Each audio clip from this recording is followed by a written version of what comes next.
and get healthy for this game. So I know that we're going to see the very best possible effort from Gibbs tonight. As Fulton is going to be in for a rude awakening tonight if they cannot get it done in the trenches. Gibbs matches up very well in the trenches tonight as I try and pull out the trusty old binder here. On defense for Gibbs tonight, I mean, they've got a 5'9" nose guard, which isn't bad, but outside of that, 6 foot and 6'2" on the ends, 220 pounds, 190 pounds. On the offensive side, however, wow, do they match up. Center is 6 foot, 230 pounds. They've got a left guard of 6'1", 220, a left tackle of 6'4", 235 pounds, and a right tackle of 6'4", 235 pounds. That's going to be two twins that you've got to block right there on either, right. Or you've got to get past on either side of the center. Their smallest lineman tonight, he's listed at 5'11", but I know he's not 5'11" because I know him. He's 280 pounds he's listed at.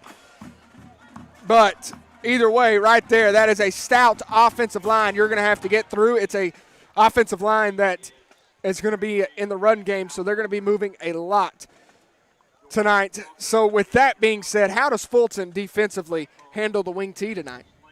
They're just going to have to go out and play. We saw it against Ray County. Fulton, we've played against a few wing T, Ray County being one of the ones that ran it very well against us. I think it's just you got to make sure that you know who you're blocking and you got to know who to go for.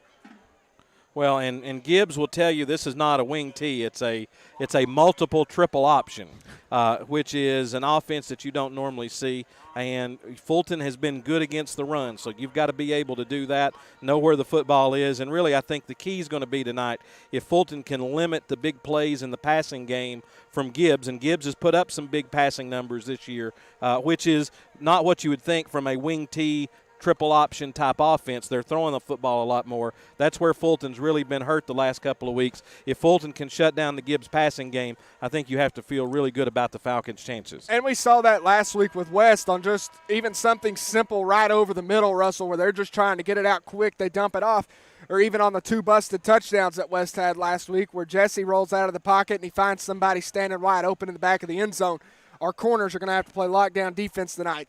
How do they adapt from playing a very athletic team in West to now being able to actually match up? In my opinion, you're able to match up a little bit better tonight, I think. Well, you have to listen to your coaching and understand what the keys are, the things to look for, and then you've got to execute those things. Fulton was just a step away a couple of times from making a play and preventing those touchdowns from happening. And if they've got to make those plays tonight and keep Gibbs from having those big plays. As we are almost set for kickoff here at Gibbs High School. Guys, it's going to be a fun night for football. It's a Thursday night, a day before what we're used to, so it's going to definitely be an interesting night as teams have had a short week to prepare. Fulton definitely having a short week to prepare. Gibbs, on the other hand, having the upper hand in preparation for tonight's matchup as they got a week and a half to prepare. And Russell, Russell or Chris, what does a short week mean for your team? Well, really you have to adjust, and that means you do more work on Monday than you normally do, and then also you do more on Thursday. So instead of just an easy walk-through day, on Thursday you go out in shoulder pads and shells and practice. So, and then you do the same thing sort of on Monday as well. So I think teams can get used to that, and it's a little bit of a change of pace, but it's something that you should be able to deal with. Yeah, nothing too major. You just lose a day of walkthrough. Gibbs, on the other hand, having the upper hand by being able to prepare for a week and a half. And, Russell, we know that is very helpful. So does Gibbs have the upper hand tonight in preparation, being able to prepare for the Falcons? As yeah, we're trying to get set up. We're in the middle of trying to get set up in this situation. But tonight, Fulton going to receive the opening kickoff. It is a Thursday night, something we are definitely not used to having, a Thursday night kickoff Fulton versus Gibbs, and we're moments away as Gibbs runs up, and they're going to actually onside kick it right at the whistle. Kick. It's been picked up by Keenan Vaughn, and he's going to return it up to about the 48-yard line. That's something that we saw from Anderson County that they wanted to try to do, so I think Gibbs felt like that, and that is a major gamble by Coach Brad Turner to try the onside kick, and Fulton was ready for it, and Vaughn picks it up and carries it down to the Gibbs 49-yard line, and that's where the Falcons will have it first down and 10 yards to go. And, Russell, it was right at the whistle blows, and we're ready for football right away with that onside kick. Fulton, though, going to have to take advantage of this short field. Well, Fulton's lost the field position battle the last 2 weeks. This is big. Marcellus Jackson. Rayshawn Jackson, the quarterback, back to pass on first down. Has plenty of time. Going to throw deep left side. Looking for Marmar. Got it! And he makes a diving catch down at about the 13-yard line. As great job by the Fulton offensive line to give Rayshawn time, and he throws it down the left sideline, and it will be a 1st and 10 for the Falcons deep in Gibbs territory. As right there, you see they sent a receiver in motion to get one-on-one on the outside, and Marmar did a double move, beat the defender, and right over top of the safeties where Rayshawn put it. And here is a handoff. This is going to go to Chenault. Bounces outside. Has running room. Slips through a tackle. Grinds his way forward and is going to get it as he carries tacklers down inside the 5-yard line. And the Falcons will have it first down and goal to go inside the 5-yard line. Fulton already just taking great advantage of this field position, being able to get this far down the field this quick. 2 plays and we're knocking on the end zone already. So here's Fulton. It'll be 1st and goal from the 4. Jackson will be in the shotgun. Jerrison Gibson will be the running back. Gibbs shifts the defense, and then we have movement. I don't know exactly which side. We're going to have a hard time telling where the action is tonight because of our broadcast location.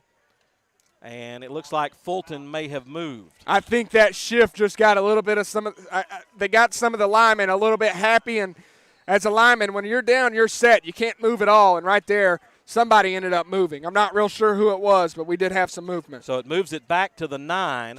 It'll be 1st and goal from there. Fulton with 2 receivers to the left side. Gibbs shifts again. And what's happening is Gibbs is shifting their defense, and it's causing the Fulton line to move before the snap.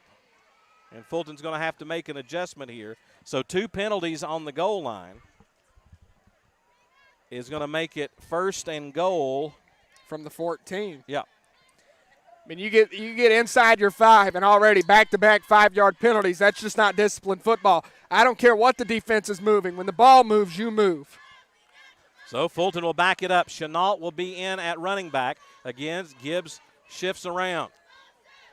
Jackson's going to throw it deep into the end zone, looking for Wusami Bates at the goal line. The pass was overthrown and incomplete on the goal line. As the coverage, Werkheiser for Gibbs on the coverage. Pass overthrown and incomplete, and it will be 2nd down and goal to go for the Falcons. Yeah, right there, just Rayshawn overthrowing Bates. And that is a receiver that is definitely hard to overthrow, so you can tell how high that one was. We've just got to settle down inside the 15 right here. 2nd and goal. They fake the draw. Jackson's going to keep it, slips through a tackle, slips through another tackle, trying to get to the corner, and will get close inside the 5. It looks like he'll step out of bounds at the 3, and Fulton will have it 3rd and goal from there, and a much more manageable 3rd down situation. I think if you're Fulton, you've got to go for it no matter what here. Yeah, you get this far down in your own territory, the only thing that's going to hurt is field position, and right now you're winning that battle. Why not pin Gibbs deep if you can't convert? But I think Fulton gets in right here. Power set this time. Handoff goes to Chenault. Has to bounce it out. Cuts it up and will walk into the end zone. Touchdown. Big Maroon on the very patient touchdown run. Davion Chenault from 3 yards out carries it into the end zone. And the Falcons are on the board. They lead this one 6-0 as they take advantage of the Gibbs onside kick. And Fulton's on the board first. Yeah, great running room right there by Chenault, being able to follow his blockers, get outside, cut it right up, and he's just a very patient runner, like you said, Russell. Here's Perez to attempt the extra point. Out of the hold of Jackson. 10-14 remaining in the first, and we have movement again. And Gibbs kind of I don't think it's necessarily a prowler type defense, but they're moving around before the snap, and they're getting Fulton to flinch. It happened 3 times. Fulton was able to overcome it. But now here on the 3rd time, it's going to move the extra point back 5 yards, which could be big. Fulton 6, Gibbs 0. 10-14 remaining in the first quarter here from Ernest Whited Stadium. Actually, it looks like they moved it forward. No. I didn't see the hand. I didn't see any kind of movement from the official. He's just talking over there to Coach Turner, and they moved the ball forward. So I don't know what the call was. I didn't see anything. And it may be all of that. And now we have a whistle on this side, and we're going to discuss it even further. Now that could mean that maybe a Gibbs player is trying to call the cadence out. That's against the rules. Again, we're just trying to guess here. If you're, you can move around, but if you're doing something else to try to get movement, that is against the rules. Yeah, shifts are completely legal, which is what we've seen so far. I don't know what that call was. Perez to attempt the extra point. Snap, the kick is up, and the kick right down Tazewell Pike. Fulton 7, Gibbs nothing. 10-14 remaining in the first quarter. The Falcons take advantage of the onside kick, and they get on the board, and we're going to keep it right here. And we will take this moment to tell Nicholas Slagle what an incredible job he's done tonight in a trying circumstance with our setup here tonight. We're nowhere near the press box, so we have a wireless camera that's bringing you the broadcast from the press box. And we had a rain shower that kind of slowed things down, so we're trying to get everything set up as we go here. So that's those of you that are watching tonight here on YouTube. If you look across the way, you see that maroon tent in the visitor stands? That's where we're at. I'm waving. Winslow Borovich is waving. Chris Mays is waving. So that's where we're at tonight. You probably don't care, but they can't see us, Russell. It's important for us to say that. We have a little bit of a screen in front of us that's going to hide us from the camera. You know, we always joke we have faces for radio, not TV. That's due to popular demand that I'm not on camera. But apparently we did make it on to the 6 o'clock WVLT news tonight. Well, that's also why we are in the away stands tonight. Because it's Rivalry Thursday, and also along with that, there's a radio broadcast on the Sports Animal. And I want to say a shout-out to Keithan Foster, who just texted me. He just started with the Sports Animal today. So congratulations to Keithan on getting into the industry. Keithan's been with us a few times down through the years on these broadcasts. But, Corbin, I tell you, for Gibbs, that was a big gamble there to go with the onside kick, because if you've watched film, you'd know that Fulton had struggled with bad field position these last 2 weeks. And by taking that gamble, yes, they could have gotten some momentum, but on the other side of that, they gave Fulton great field position, and the Fulton Falcons were able to cash it in. Well, Russell, you mentioned, just going ahead and giving Fulton great field position. We saw last week whenever West tried to roll the dice and put the Falcons away, it didn't work out. Fulton ended up going right down the field and scoring a touchdown. So when you give the Falcons good field position, you already put them in plus territory, bad things can happen, and we've seen that for back-to-back weeks now. There's huge play calling right there by head coach Rob Black to get us into the end zone. And Chenault with his patient running, of course, that sealed the deal. You don't want to do that with Fulton. Perez set to kick it away. Back deep to receive for Gibbs is Werkheiser, along with, I'll try to find the right page, Nathan Butler. Perez has one touchback on the year, and here's the kick. This is going to drive Gibbs back to about the 10-yard line. They drop the football, pick it up. It's Butler who has running room, and he's able to take advantage of it. Here's Butler racing down the near sideline, gets it past the 30, and will step out of bounds near the 32-yard line. So Fulton kind of whiffed coming down the field as he was trying to pick it up, and he was able to get through that first line of defense and slip through for a nice return for the Eagles. 1st and 10, and we will see this multiple offense come out. Multiple triple option. Well, Russell, I got to call it. You've seen it, obviously, in film and at the Jamboree. Me, Parker, and Tommy got to call it at the Jamboree. This offense will work if they let it. Bryson Palmer is the quarterback. Handoff near side, not much. This front seven for Fulton is definitely hard to run against. You got Big Bill Anderson, Big Seth Vaughn, and Cam Stokes all up front. Don't forget about the edge rusher either, and Keenan Vaughn. Those four right there are going to be a force to be reckoned with tonight as they try and get settled in early in this game. Gibbs will go 2 receivers on the right side of the formation. As Palmer will ask for the football. He's going to look to throw, flushed out of the pocket. Runs right, cuts it up, and will get good yardage, and he's going to get near midfield as Fulton will lost contain, and Palmer on the keeper on the right side will step out of bounds at about the 45-yard line. It's the same situation we saw last week with Fulton with Jesse. They allowed Jesse to escape the pocket instead of containing the edges, and right there you're just not able to get the left side to contain. Seth Vaughn comes up the middle and flushes him out, though. First down for the Eagles. Handoff up the middle, nothing. Butler, what they call the B-back coming through, was blasted right there at the line of scrimmage. And that right there was just that front four. Bill in on that tackle, Seth in, and Cam, all three right there in on that tackle. That's going to be hard for Gibbs to run between the tackles tonight. They'll go with 2 running backs this time. Now they'll readjust as Silas Williams came into motion. Now they reset. Tight end will come in motion across the formation. That's Hubbs. Then he goes back to the right. Lots of motion, and they drop the football. The snap hit Palmer in the hands. He dropped it, and he's going to fall on it back into Gibbs territory at the 43-yard line. And it will be 3rd and long here. The scoreboard shows 3rd and 10. It's going to be about 3rd and 14. Rolling out near side. Here's Palmer looking to throw. Dumps it off middle of the field. He's got a man open. Breaks a tackle. Getting to the near side. And being brought down at the 32-yard line as they dumped it off to the wide receiver, Connor Atkins. And Gibbs gets a first down as the scramble keeps the play alive. You got to give credit there to Palmer for rolling out left. He throws back across his body. Most coaches will say that's a no-no. Instead, he makes a great play out of it. Tight formation. Coming in motion. Handoff up the middle to Hubbs. He lost the handle for a moment. And then Fulton makes the tackle for no gain.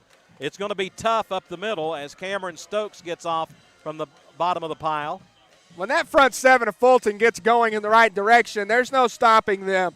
And right now they've showed it. I think they've tried that same play about 3 times already, and I think all they've gotten is maybe this 1 yard here. 2nd down 9.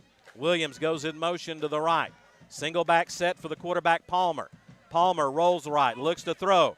Off his back foot, throws pass too high, intended for Williams down at about the 18-yard line. Well, they missed a huge hold right there in the backfield. Keenan Vaughn making an excellent play to flush Palmer out. Running back just grabs him and tries to bring him down. Fulton's secondary has got to do better so far. We've seen a lot of cracks in this secondary from Fulton. You've got to be able to cover the comeback route. 3rd down again. They converted the last one. Wing back, 2 receivers far side. Palmer rolls that way. A flag is down as he throws. Pass is going to be incomplete down at the 19-yard line. Trying to make a diving catch was Coppinger, but there's a flag back behind the play. Well, it's just one of those situations. If you're Coach Black, what do? Do you accept it or decline it? In a situation like this, I might have to say you got to decline it and force it to 4th down, but I don't know what he's going to do. It's going to be a hold. And Fulton's going to take it. Yeah, I think they want the yard. You got to play field position as well. It's one of those situations. Do you go ahead and take 4th down, or do you give him a chance on 3rd? Yeah, Gibbs would have definitely went for it there on 4th down. So you try to put them in a situation maybe where they have to think about punting if they don't get positive yards here. So first penalty against Gibbs, or actually second penalty, is a hold. And the Eagles will have it. Williams goes in motion again to the right. Fakes the handoff. Pressure on. Palmer looking to throw, and he's going to be dumped. Dumped all the way back at the 45-yard line. And that's exactly why Fulton took the penalty. They lose yards, and now it's going to be 4th down, and the Gibbs Eagles are going to have to punt it. Now they're going to come with a kind of a swinging gate down to the near side. Fulton worked on this yesterday in practice, as they're going to have everybody. They're going to fake it. They're going to throw far side, and Fulton makes a great open field tackle. As they threw it to the one side receiver, they threw it across the field. Fulton was ready for it. They make the tackle, and Gibbs is stopped on 4th down as they tried to fake the punt there. I don't understand. I mean, I don't even understand why you throw to the single side receiver there. I guess trying to get Fulton off guard. But yet again, Fulton getting great field position right here, right next to midfield. You're 11 yards away from the 50. First down, and you're already in your territory nearly. So Brad Turner's been a riverboat gambler here in this first quarter. 6:42 remaining first quarter. Fulton up 7-0, and they get the football back as they'll have it at the 37-yard line. Jackson, handoff goes to Chenault. Chenault's hitting the backfield. The ball squirts loose, but quickly falling on it was Landon Holbrook. It's just a bad exchange between the quarterback and running back causes the fumble, and Fulton loses yardage. They're going to lose about 7 yards, and it will be 2nd down upcoming for the Falcons. Fulton lucky to recover the fumble. Yeah, I don't know if they were going for a read option or what there, but definitely a little miscommunication between your quarterback and running back. We got to tighten that up. Here's Jackson on 2nd down. Drops back, has time. Now Gibbs brings pressure. Jackson's going to step out of it. Dumps it off. Pass is going to be overthrown, deflected, and then I believe caught. Caught for a gain of about 3 yards. I think Jerrison Gibson got it on the deflection. As Rayshawn Jackson got out of pressure, just threw it up. Gibbs got 2 hands on it, but they deflected it up in the air, and the pass was then caught. It's the same thing we've been talking about for a couple of weeks now, Russell. Jackson's got to get on top of that football and force it downhill when he's throwing with a purpose. Instead, he's just getting behind it, and he's lofting it up there. You've got to be able to get a grip on top of that football and throw it into the chest of your running back, who's your safety valve. 3rd and 11, 5:26 remaining in the quarter. Jackson, all kinds of time, going to air one out, looking for Marcellus. He's got it at the 20, breaks a tackle. 10, 5, 4, 3, 2, 1. Take that. Touchdown, Big Maroon on the bomb. Rayshawn Jackson to Marcellus Jackson, and the Falcons go for the bomb. 64 yards that was on just the pass and catch, and Fulton leads 13-0. That's one of those placements where you want to be behind that football, and it paid off right there, getting just enough loft to loft it out in front of Marcellus, and he does the rest of the work with his foot and gets the one-on-one coverage 64 yards into the end zone. Great ball right there by Rayshawn. Here's Perez to attempt the extra point. 5:14 remaining in the first. Good snap. Kick by Perez is good. Fulton 14, Gibbs nothing. So Gibbs has tried the trickeration twice, and both times it's blown up in their face. And Fulton has a 14-0 lead, and this is the start that Fulton needed, Corbin, but we've seen Fulton earlier this year and in times past kind of get that 14-0 lead and kind of go to sleep. Well, Russell, the number one 14-0 one was my senior year. I remember we went up 14-0 against Carnes and let them right back in it. We've seen it earlier this year where Fulton gets up 14-0 against Austin East, and then they stall out, but eventually go on a run, opening up the second half. Well, but we've got to figure it out. You have to like what you see from the Fulton offense. 8 offensive plays, 123 yards here in the first quarter. Well, Russell, here in the first half quarter nearly. I mean, we just now hit the 5-minute mark, and we've already put up 123 yards of offense. Offense will not be at a premium tonight. It's going to be a full show for Fulton so far. So Perez will kick it away. The last time Fulton gave up some yardage as Gibbs was able to slip through the first line of defenders. It'll be Williams and Werkheiser back deep to receive. Perez to put toe to leather for the Falcons. 14-0 here in the first quarter in a big Region 2-4A football game. As we said, must win. This is going to be a directional kick, and I think this one is going to bounce, and it's going to take a left turn and go out of bounds. So Gibbs will get it on the 35 on the penalty. So good field position for Gibbs. We saw the Eagles when they would roll out, make some good things happen offensively. Let's see if Coach Mack and the Fulton defense make some adjustments here. Coach Mack and Coach Harbison, as Coach Mack is on the whiteboard right here drawing a few things up. Well, it's got to be the outside containment. You know, Keenan Vaughn's doing great on this right side, being able to force the quarterback left. But on the far side, we just can't get enough penetration. We're allowing Gibbs to push us inside when we need to stay outside. That's just not going to work all night long. Palmer will work from under center. Handoff to the wingback coming around. Getting some running room is Werkheiser, and he'll be crushed as he gets it up to about the 40-yard line. It'll be a gain of about 5 as Marcellus Jackson came up to make the tackle for the Falcons. They'll actually give him 6 up to the 41. Gibbs quickly over the football, wasting no time. They'll go quickly to the fullback, and he will get it up to about the 43, 44-yard line. Going to be close to first down yardage. Fulton just going to have to figure something out defensively on this third down. You can't give up those short runs right here, and right now Gibbs just attacking this middle. 3rd and 2, and now Gibbs will back up and get a fresh play from the sideline. Fulton being told not to jump here on a hard count. Motion near side, they go back around. Werkheiser gets through and has a hole and will get it to the midfield stripe up to the 50-yard line. Just a little old crossbuck type play on the misdirection. And Werkheiser, the 5'11", 170-pound senior, carries for the first down. Against Carter 2 weeks ago, had 22 carries for 87 yards and 2 touchdowns. And it's just enough right there to be able to get enough for the first down. Dive play again, nothing. I think Cameron Stokes was the first one there. Yeah, that big 56. Also Holbrook in there for the Falcons. The misdirection at the bottom of the pile. The misdirection's going to keep this front 4 for Fulton honest, and that's what we got to have. We got to be honest tonight up front. Linebackers have got to be able to fill the gaps whenever they're blitzing. So misdirection will be Gibbs' key tonight. Gain of 1 rolling forward. They're going to pitch far side Werkheiser, and we'll get it inside the 50 down to about the 47, as that's going to be Seth Vaughn with the tackle there for Fulton. And it'll bring up a 3rd down and long situation. 3rd down, going to be about 8 yards to go. Maybe a passing down for the Eagles.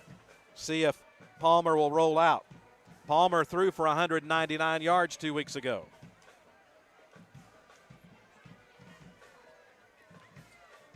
He's going to keep it. Option near side.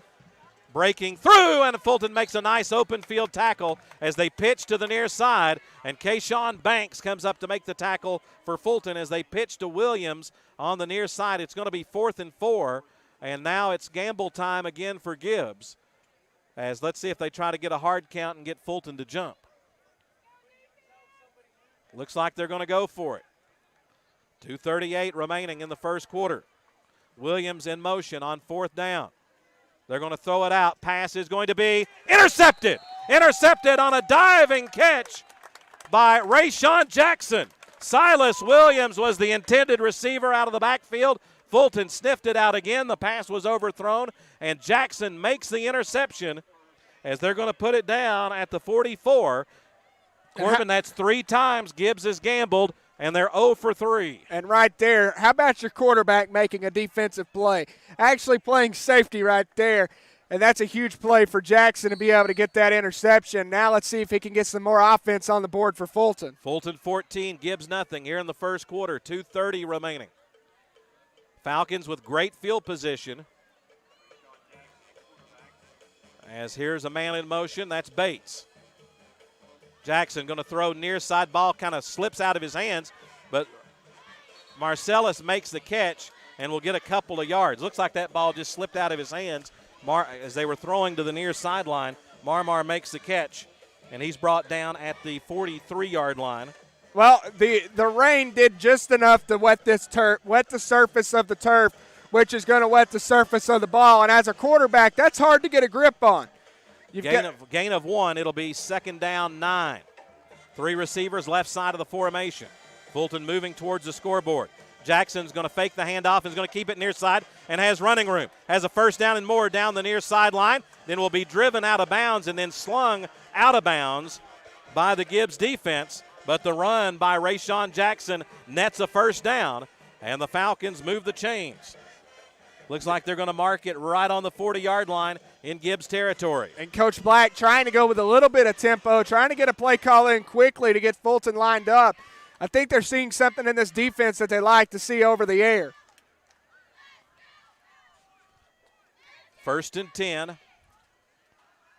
Out of the shotgun. 2 receivers, far side. And now we have a whistle and a flag. And looks like this may be against Fulton, as it's going to be illegal procedure against the Falcons. We've seen Fulton not be very disciplined so far in this game. The mistakes haven't killed them, but moving forward in the weeks, it will kill you. You've got to be polished up, especially early in the football game. 5-yard step off, moves it back to the 45 in Gibbs territory, 1st and 15. Quick pitch, far side, Chenault cuts it up, has running room. Here's Davion, cuts it back to the right. Davion with running room. He's at the 20, he's at the 15, he's at the 10, and he's going to go into the end zone. Touchdown on the cutback. Davion Chenault, and the Falcons ring up the scoreboard again. 45-yard touchdown run by Chenault, and Fulton leads this football game 20-0. Well, I think Chenault is trying to send a message to West right now saying, you know, for 3 weeks I ran for 100 yards. Last week I didn't. I'm going to try and put up 200 this week. And so far, Chenault has been a huge factor for Fulton early in this football game. Only 18 yards last week against West. Goes 45 on that run on the cutback. And Perez will attempt the extra point. Snap, kick is up.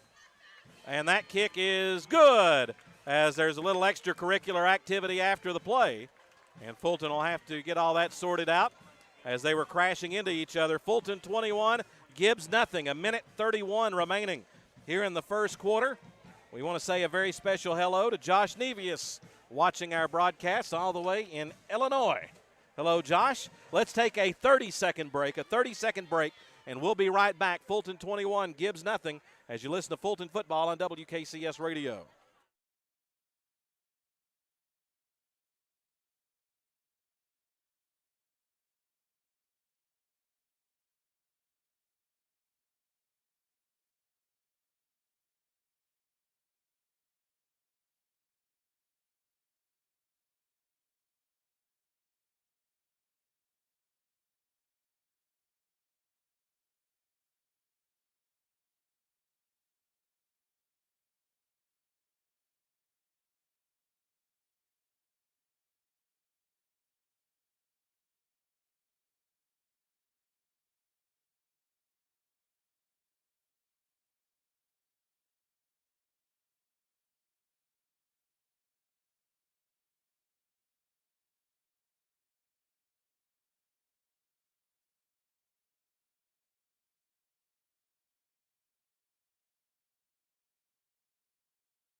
Comes to Williams down the near sideline.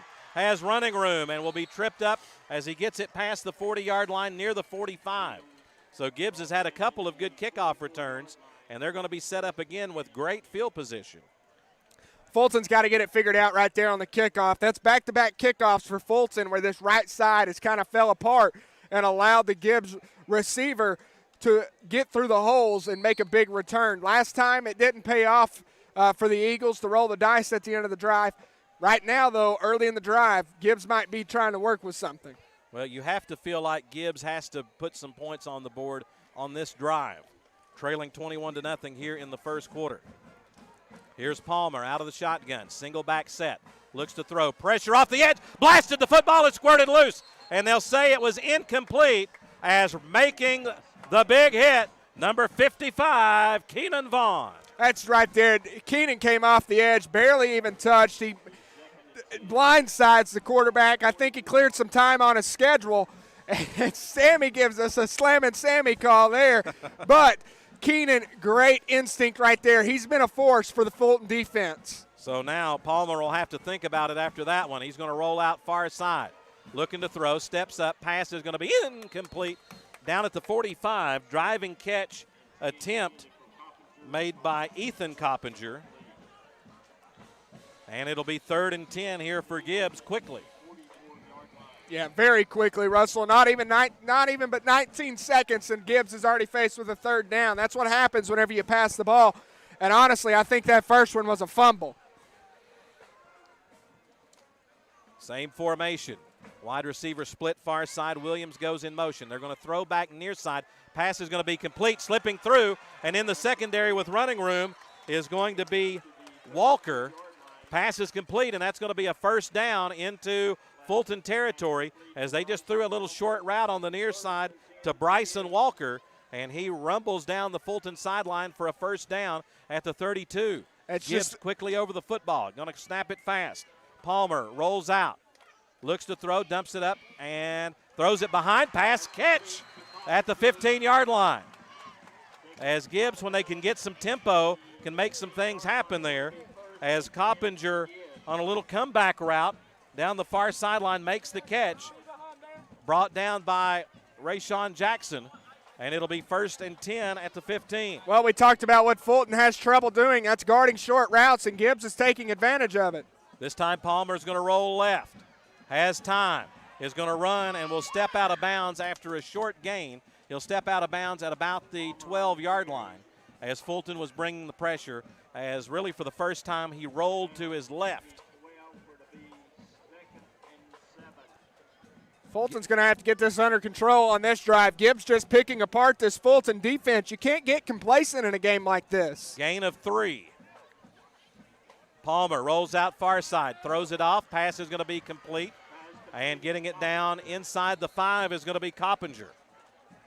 So little short routes to the far wide receiver off the play action.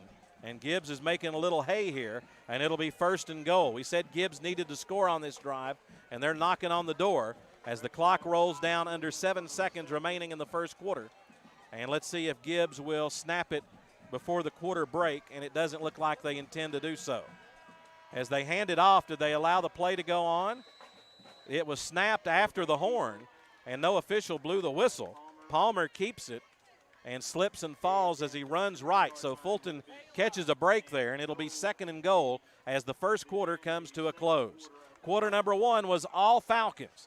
Fulton 21, Gibbs nothing.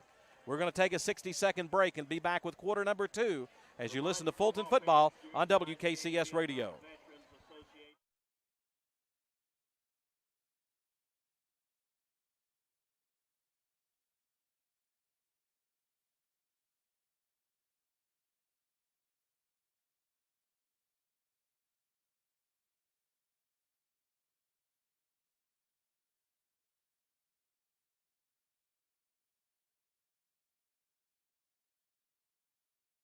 Potential. What else do we see? Musicians learning to march to their own beat. We're the NFHS, the national leader and advocate for high school athletics and activities in America, helping today's teenagers develop the skills they need to become tomorrow's leaders. And we see it happening in communities across Tennessee every single day. Learn more about the NFHS commitment to youth at nfhs.org. This message presented by the NFHS, the National Federation of State High School Associations. Nothing, Fulton with the lead, but Gibbs will have it 2nd down and goal to go from the 3-yard line as quarter number 2 gets underway. Russell Mays along with Corbin Carver, Chris Mays on stats and also on mic tonight. Parker Hall couldn't be with us. We say hello to Parker. Also, Jackson Powell's with us. As we said, our hero of the night is Nicholas Slagle, getting the YouTube broadcast up and going. Scott Weisgarber on camera. Also, Winslow Barovich amongst our cast of thousands making tonight's broadcast possible here on WKCS Radio and on YouTube. Yes, cast of thousands, especially Robert Sheffield in our studio, who really helps us out a lot with the radio side. So thanks, Robert, for sending us to a break as we are still drug out here waiting for commercials as we are also on TV. Yeah, this is a television timeout, so we have a little bit of an extra break. Other games going on, well, there's really going to be only one other game in the region tomorrow night, and it's a big one, Anderson County at South Doyle. Scott and Carter, that game was canceled due to COVID-19, so that's a loss for Scott County. And Carter gets the win in that one. So those are the only other region games. Next week, Fulton will be at Bearden, Anderson County at Elizabethton, Carter at Carnes, Scott at Pigeon Forge, and Farragut at South Doyle. That's a very entertaining slate of games next week. That is an entertaining slate. For me, you definitely have to look at that Anderson County and Elizabethton game. That could even be a playoff matchup moving forward, and we're already going to see it right here in Week 6 of the regular season. Russell, we're right now in Week 5. Next week, we're already looking over the halfway mark. Yeah, it's amazing. You know, the preseason feels like it takes forever, and then when you get into the season and you get into the routine, the weeks just click right on by. Second down and goal to go from the 3 for the Eagles, as the Eagles will now move left to right across your radio dial. Actually, if you're looking on YouTube, they're going the opposite direction because the camera's on the other side. So we'll have to get all that straightened out for you. So if you don't think I know my difference between left and right, I actually don't. Handoff, hit as they go to the wing back. That was Butler, and he is going to be blasted. Not much there. You know, we saw Fulton in this situation last week, 2 back-to-back to start the game and only gave up 3 points. If this Fulton defense can come up as big as they did last week, we may see yet again another goal line stand for this Fulton team. Third and goal, they'll mark it at the 2. Palmer under center. Man in motion, they hand off, and he's going to be hit, sliding forward and hit backwards. No, sir. Tried misdirection. Looks like Bill Anderson was in the area for the Falcons, along with Peebles. And it's going to be 4th down and goal to go as they lose yardage again from about the 4-yard line.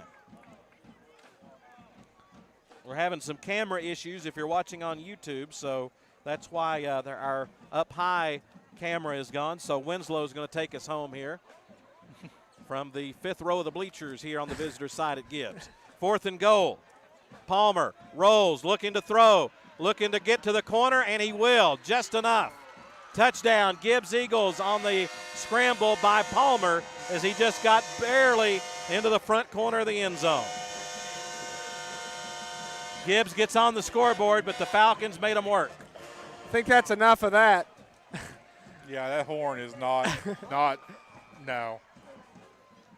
But Fulton's got to stay honest, and they didn't stay honest there. They forced him out of the pocket, but let him get upfield. You got to scale the line of scrimmage. Benji Angola, he's a left-footed kicker to attempt the extra point. Kick is up, and it is good, and the Eagles are on the board trying to make it a game.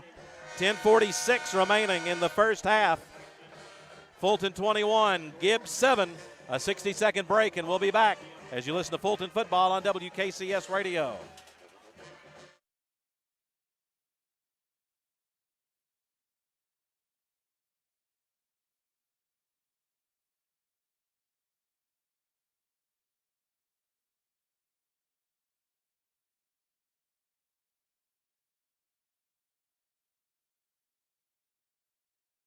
I can't believe he found them. He seems sorry. We very clearly told him not to look up there. I'm honestly impressed that he was able to do it. Right? What, did he balance on that big chair? Yeah, I guess he'll just know what his gifts are this year. I really thought we had hidden them well. If they can find their presents, they can find a gun. 911, what is your emergency? Every day, 8 kids and teens are unintentionally killed or injured by loaded and unlocked guns. Learn how to make your home safer at endfamilyfire.org. Brought to you by the Ad Council and End Family Fire. Text and whatever. Just don't text and drive. Visit StopTextsStopWrecks.org. A message from the National Highway Traffic Safety Administration and the Ad Council. Gets on the board thanks to a nice kickoff return. They convert on 4th and goal to get into the end zone.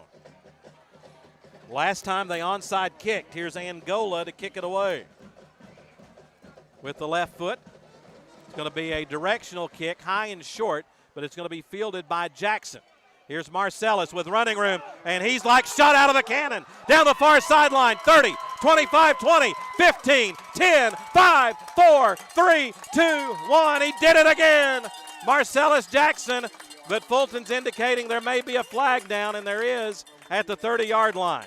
And there would be absolutely no reason for it to be against Fulton because he was gone at that point.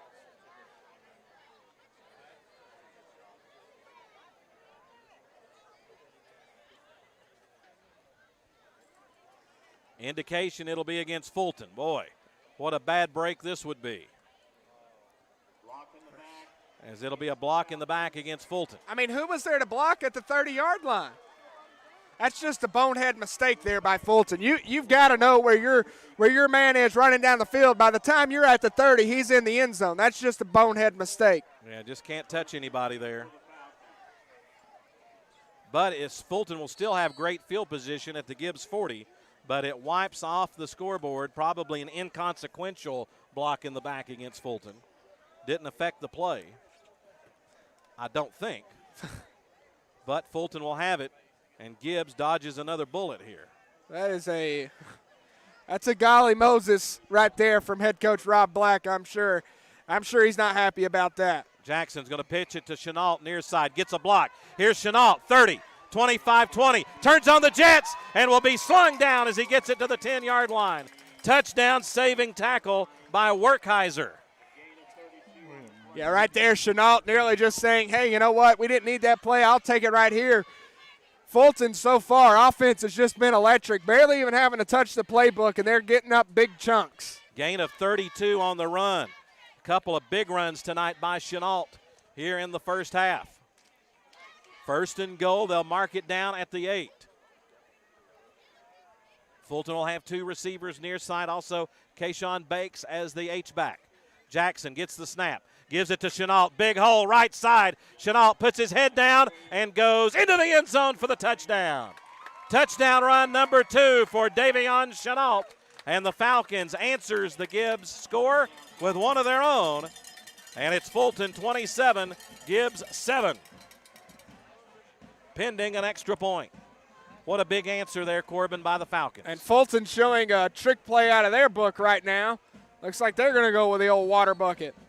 Hey, so, hey, if you like it, we'll let you see if you can defend it. As Fulton has all their linemen on the left, Jackson is set to hold. There's 12 seconds on the play clock. Fulton's going to fake it. Jackson back throws the middle. They had a man open, but it was incomplete as they tried to get to Antonio Kyle. We've got a flag as well, and I don't know what. Golly Moses, there's just laundry after laundry right now. Well, it is on TV, so they've got to make sure everything's, and I'm sure they're going to say Fulton was not lined up right with the big pile of people on the left side of the formation.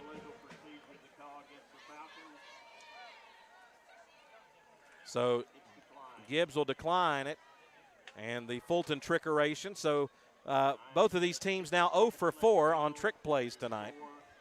And probably at this point, you probably should just stop. Yeah, for both sides. I think enough is enough. We've seen too many mistakes so far, and for Fulton, I don't even understand the point of trying to go for 2 there. Well, I think just trying to really add some insult to injury, and probably more than anything for else, Gibbs, you're trying to pay back Gibbs for some of their trickery. Yeah, I think so as well. But for Fulton so far, I mean, electric offensive performance. I don't have the numbers, but I'm sure Chenault is well close to 100 yards on the night, as well as offense, probably up to about the 200s for sure by now. Yeah, so the penalty was declined. So the 2-point conversion attempt is no good. Fulton 27, Gibbs 7, with 9:50 remaining here in half number 1 from Gibbs in a big Region 2 4A football game. As we said, Fulton, this is a must-win for both of these teams if they want to stay in the playoff hunt. Both these teams 0-1 in region play. And so far, Fulton just showing they want it more as they've been handed great field position. They've taken advantage of it. Fulton's offense just firing on all cylinders. We've seen a couple of discipline mistakes, but nothing too worrisome yet, I think. So for Fulton so far, you've been playing great offense, nearly perfect, I think, besides just your discipline. You've got to be more disciplined in some situations. If my stats are right, which I never know yes or no, Davion has 6 attempts for 95 yards so far. I think Davion's coming out tonight to prove a point, already closing in on 100 yards, and we're literally not even halfway through the second quarter. Well, and it creates the potential for a scenario that I really wanted to happen, as if On the rivalry Thursday game last week at Loudon, there was a young man by the name of Chenault for Loudon that won the Player of the Week. You could possibly have Chenault's be Player of the Weeks in back-to-back weeks, which would be unheard of. He's well on his way to having Player of the Week. Fulton's offense well on their way to probably having Player of the Week. I mean, we've seen electric offense out of both Jacksons, and now Chenault also, who is responsible for, is it 3 touchdowns now? Yeah. He's got all 3 touchdowns have been with him. And then you had the touchdown pass to Jackson. Yeah, there was 1 touchdown pass to Jackson, but 3 rushes. Yeah. He's already probably the candidate for 6-star MVP or whatever it is on the TV game. Russell, when are we going to come out with something like that? WKCS Player of the Game. Free lunch in the cafeteria for the winner, maybe. Here is Perez to kick it away. Nice high kick. Going to drive Williams back to the 10. Williams runs to his left looking for running room, breaks through a tackle, breaks through another tackle, gets to the outside. Fulton had him hemmed up, and he'll step out of bounds at the 40-yard line. How did Fulton miss that many times? But there is a flag down at the 33-yard line as Williams looked like he was going to be brought down by 3 different Fulton defenders, and then he was able to sling out of it. It's going to be a block in the back. So the Falcons catch a break there. Well, I'll tell you how. They're not throwing their bowling balls and wrapping up. You've got to be able to wrap up, especially on a kickoff. You've got 3 players right there at the 20-yard line, and you're telling me nobody can get fully around him. That's what happened there. You're going in for a big hit, and it didn't work. 1st and 10 for Gibbs after the mark-off. Let's see, they'll put it back at the 23-yard line. It'll be 1st and 10 for Gibbs. They put a nice drive together last time they had the football and got it in the end zone. Fulton leading by 20 here in the second quarter. Palmer rolls near side, dumps it off, pass underneath is going to be complete. Making the catch is going to be Eli Hubbs, who had 5 catches for 74 yards last week against Carter.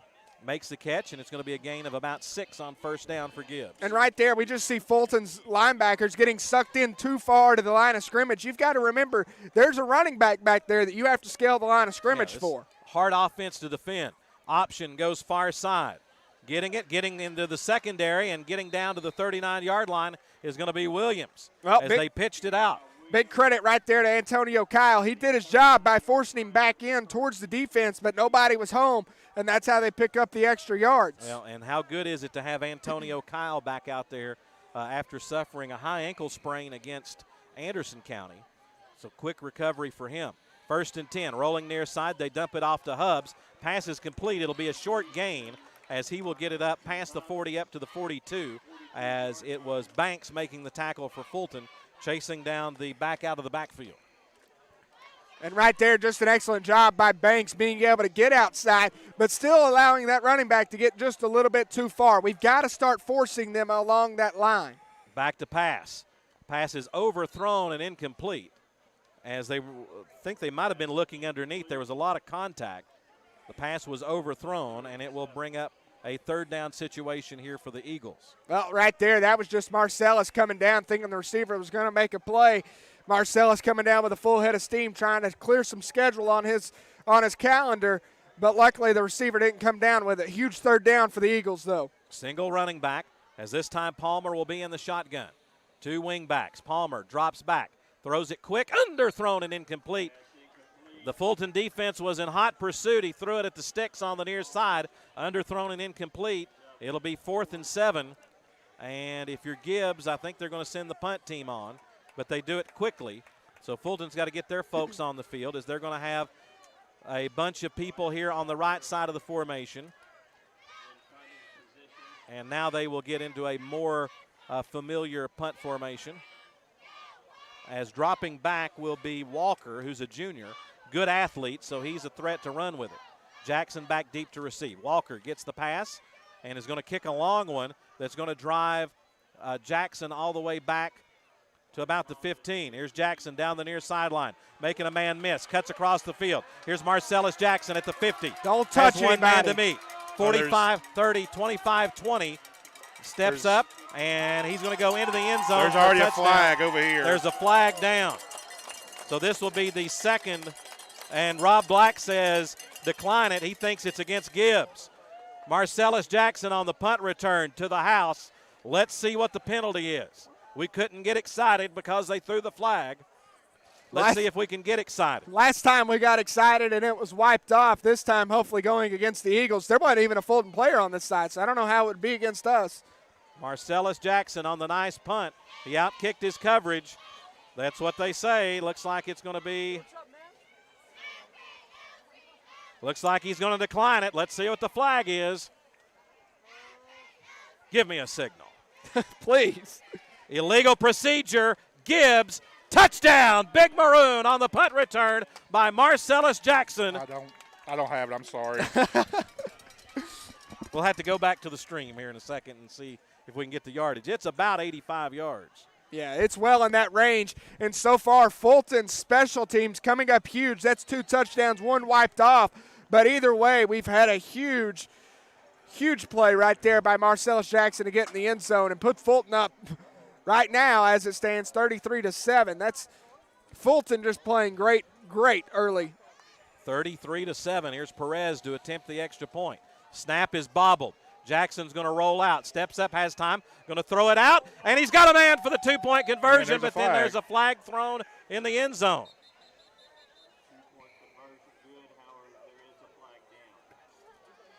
I believe Kyle caught it.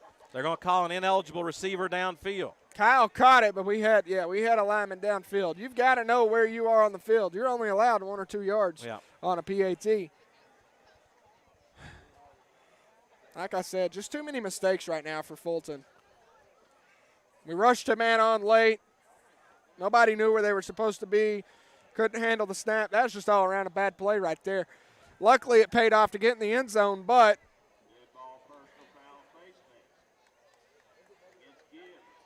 face mask against Gibbs. So they're not going to call the ineligible receiver downfield. Well, goodness gracious. Fulton catches a break for the first time in my 18 years of broadcasting, and Fulton gets the 2-point conversion, and it's Fulton 35, Gibbs 7.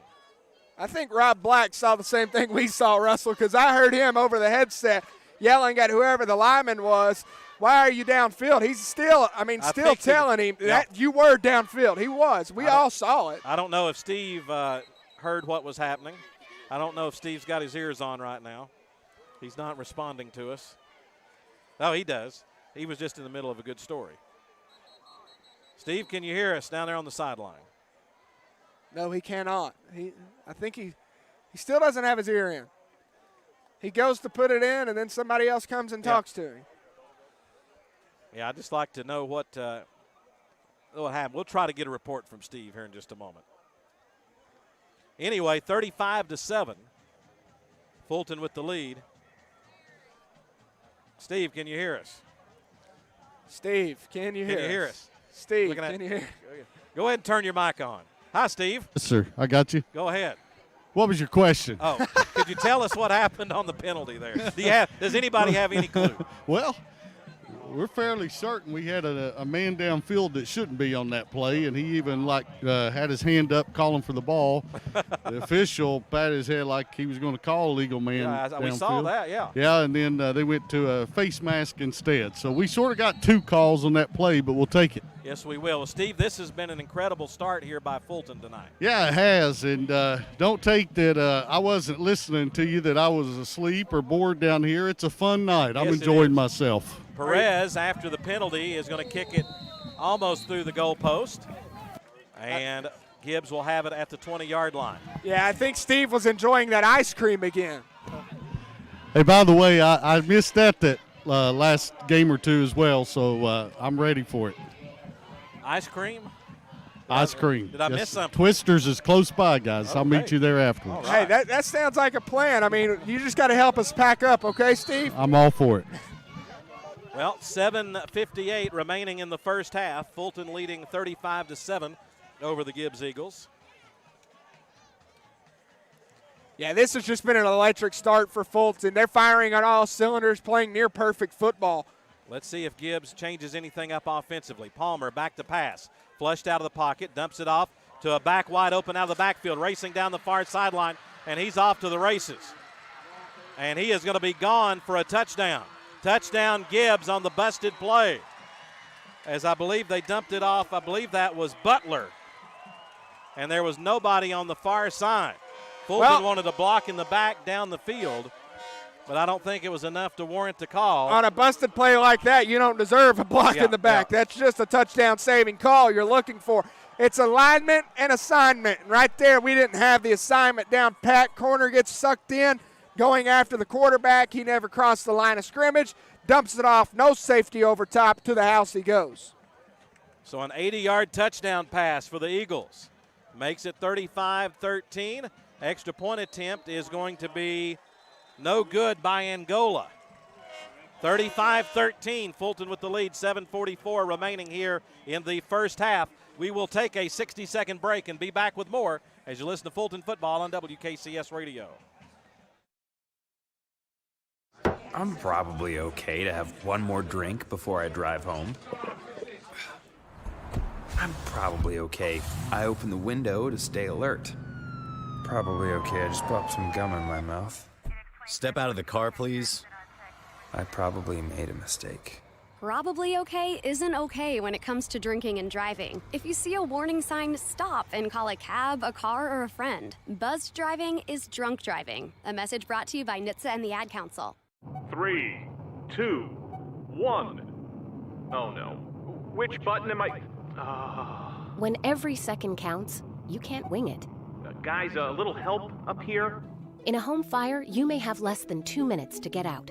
So make a family home fire escape plan. Then practice home fire drills at least twice a year so everyone knows what to do when they hear. Prepare your family at ready.gov/fire drill. Brought to you by FEMA, the Ad Council, and Make Safe Happen. Kickoff by Angola. He's going to be a squib kick. It's going to be picked up by one of the upbacks. This is going to be Peebles on the return. Dre puts his head down and will get it up past the 40, up to about the 44-yard line before he's hit down. So Gibbs doesn't want to give up the big kickoff return, but they will trade, giving Fulton good field position. Well, Russell, do you blame him? No. I mean, we've seen the special teams for Fulton go to the house twice. Only one of them counts. If I were Gibbs, I'd be finding a lineman to kick it to nearly. 7:36 remaining in the first half. Gibbs with an 80-yard touchdown pass on a busted play. And Fulton back here with a 22-point lead here in the first half. Rayshawn Jackson out of the shotgun. Handoff goes to Chenault. Chenault grinds through, will get it past the 45 up to about the 46-yard line before he's brought down. It'll be a pickup of about 4 yards for the Falcons on first down. And if you're Fulton offensively, why hurry here? Yeah, why hurry? I mean, you get ball at half. No, you kick at half. So choose some time off here and try and get in the end zone. Try to wear this Gibbs defense down. Second down, 6. Fulton with it at the 47-yard line.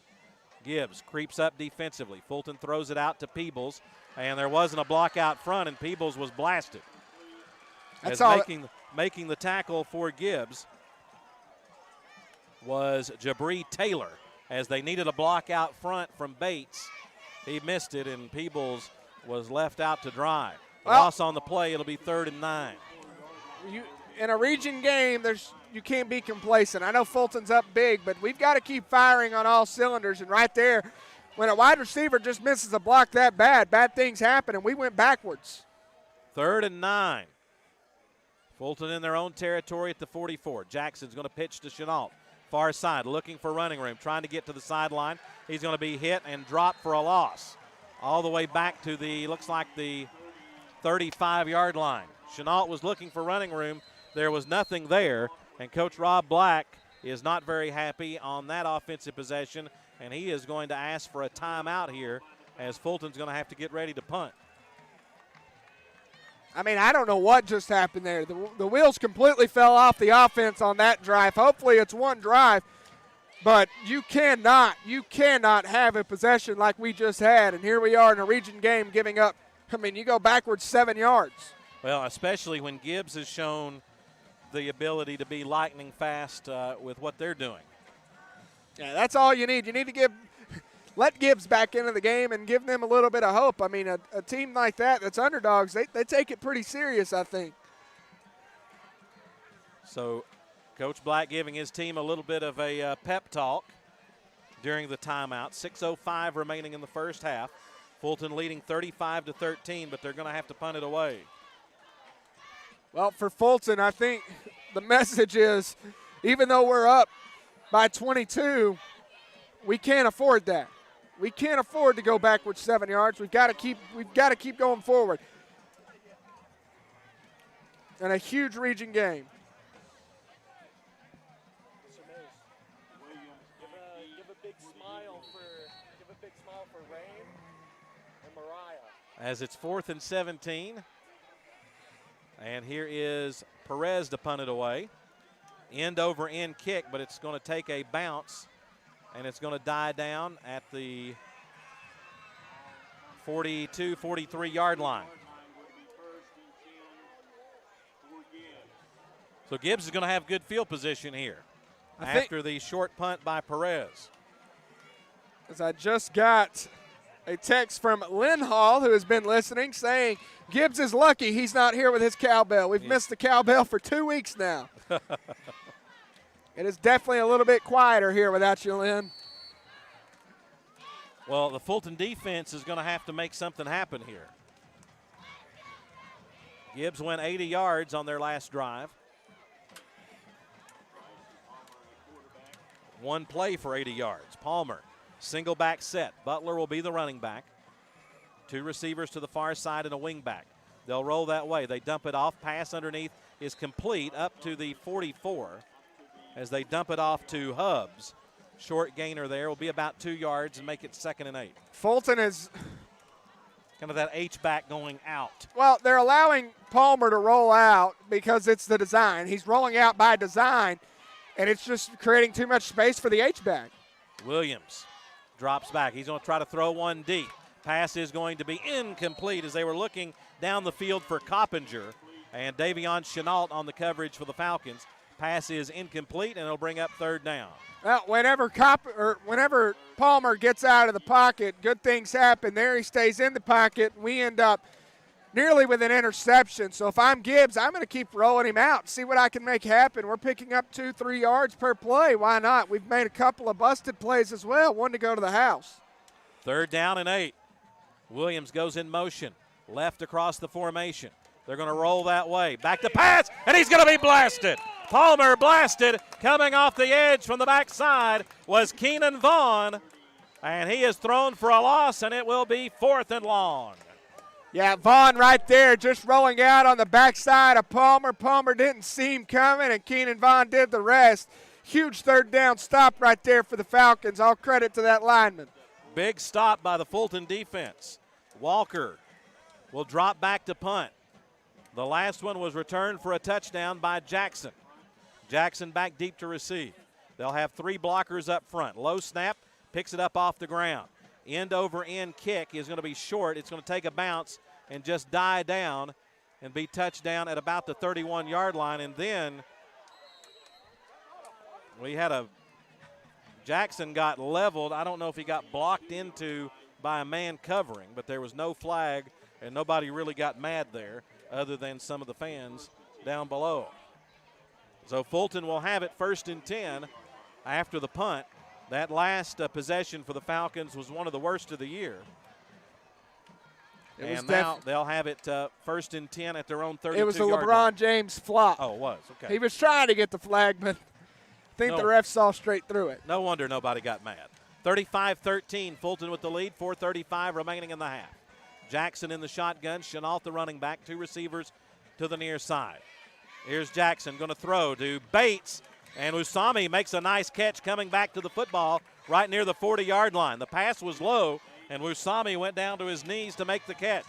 And that's going to be good enough for a 1st down on a nice catch by Usami Bates, the senior. Yeah, great play design right there by Rob Black, bringing in the comeback route to keep Gibbs honest. We've seen them in a lot of man. That double move can really be crucial right here. As you're heading into halftime, Fulton needs to get on the board. Clock rolls, 4:15 remaining in the half. Jackson in the shotgun. Handoff goes to Chenault, and Chenault's going to be hit in the backfield and dropped. Tried the left side, nothing was there. Ran right into the back of the blocker. And it'll actually be a loss of about 2. The last 2 run plays have netted a -9 yards. After Fulton was really effective in the run game early. Looks like Gibbs may be trying to make their stops there. Bates, the wide receiver, on the right side of the formation along with Peebles. 2nd down, 12, as Jackson's going to drop the snap. He picks it up, tries to slip through, flips it off to Marcellus Jackson, and Marcellus has running room. Here's Marcellus down the far sideline, turns on the Jets, 30, 25, 20, 15, 10, backyard football, nets a touchdown for the Big Maroon. Is there a flag down? Let's see. Yes, there's a flag down back at the 46-yard line. Wow. I think Marcellus just flipped it out, or Rayshawn flipped it to Marcellus, who went down the far sideline. But a flag is down. Well, they missed 2 of them. I will say that. It was something on Fulton. I didn't see it was something on Fulton, but then you've got unnecessary roughness down the field on Gibbs that's not called. So it should have been. I couldn't tell. It looked like it might have been a. I think it was a peel back block is what they're going to get. I don't fully understand the ruling on that, if I'm completely honest, because the guy had his shoulders turned, facing the right way. Fulton just came back and cleared some time. That change of direction got him. 2nd down, 16. I mean, that peel back looked completely legal to me. So the penalty moves Fulton back on the blind side block. Makes it 2nd and 16, and Jackson will be in the shotgun. Gets it, fakes the handoff, drops back. Pressure on, dumps it off to Chenault underneath. Chenault got a block, but there's another flag down. Here's Chenault in the secondary. Chenault breaks to the outside, and Chenault's going to go down the far sideline for a touchdown, and another one that's going to come back. Well, I don't understand that one. How was that not a flag down here? The runner ran right into him and knocked him out of the. Because, Chris, it's after the first flag's thrown, so it takes too much brain power to have 2 flags on one play. So we'll get a report. That was an incredible we'll see block. If Steve can tell us what happened, but there is a Gibbs player down. It may have been just the violence of the hit on the peel back that got the flag. It wasn't a peel back. That's what beats me. It was Bill Anderson who made a heck of a block right there on a screen play on a linebacker that just didn't see him coming. It's completely legal. Apparently that was a personal foul against Fulton. Yeah, so that would be another blindside block. As the player shaken up for Gibbs was Wyatt West. Steve, you're right there next to Coach Rob Black. I mean, I can see him going nuts too. What's the deal with that call? All the coaches right here believe it was a legal block. I mean, it looked 100 from the 5th row in the stands. It looked 100% legal. So that's at least 3 touchdowns called back due to penalty tonight against Fulton. Well, golly Moses. Well, it's going to be 2nd down and forever. The scoreboard shows 2nd and 31, 15 yards from the spot of the foul, back behind the play. So it moves the football all the way back to the 21-yard line. And Fulton will have a couple of chances here to try to get the 1st down back. Fulton, 2 receivers, far side of the formation. Jackson pitches it out to Chenault. Here's Chenault with running room. Another flag comes down. As Chenault, this is actually Jackson gone for a touchdown, but another flag is thrown. And let's see. Pancake blocks are illegal at Gibbs High School. That's the ruling. Are you kidding me? And Rob Black throws his play card and his headset in disbelief. Another touchdown called back due to penalty. And that time it was Marcellus Jackson getting loose. Are you kidding me? I mean, what? How? The flag is holding. Oh, they had to change the ruling on that one. I mean, I'm just as frustrated as the coaches are. And I think Coach Rob Black is going to ask for a timeout, and the next 60 seconds are going to be used to, number one, calm down his team, and number two, to say a few words to the men in the stripes. I mean, I've never seen anything like this. That's 3 straight touchdowns on 3 straight plays that keep getting called back. That's ridiculous. Maybe that's the reason. They're seeing Fulton players get a big opening, and it's like, oh, here's a flag. I guess we've already reached our point limit for tonight, and the refs are going to determine the rest of this game. That is ridiculous calling right there by the officials. For this to be a TV game, it sure looks like somebody might not have a job come Monday. Well, I'm getting a few text messages from folks watching the game saying that they can't believe what they're seeing. I know. I can't see anything, so I don't know if I can believe it or not. Well, Russell, I get the joy of watching, I guess it's 3 screens here with 5 different showings of the angle.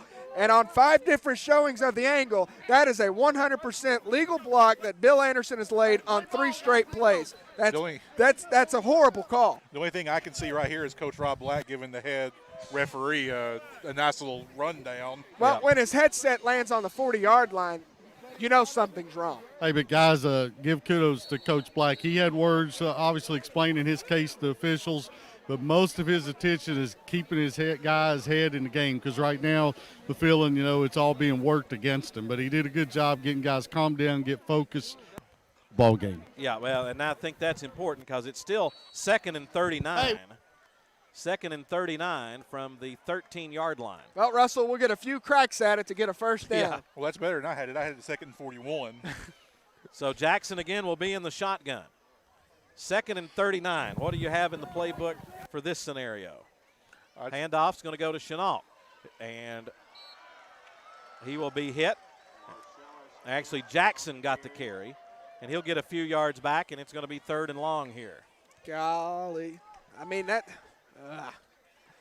well, 3rd and long. Let's hope we can get into the end zone here. We've seen it on 4 other plays, I think. 3rd and 34, as it will be ball at the 18-yard line. 3 receivers far side for the Falcons. Fakes the handoff, back to pass.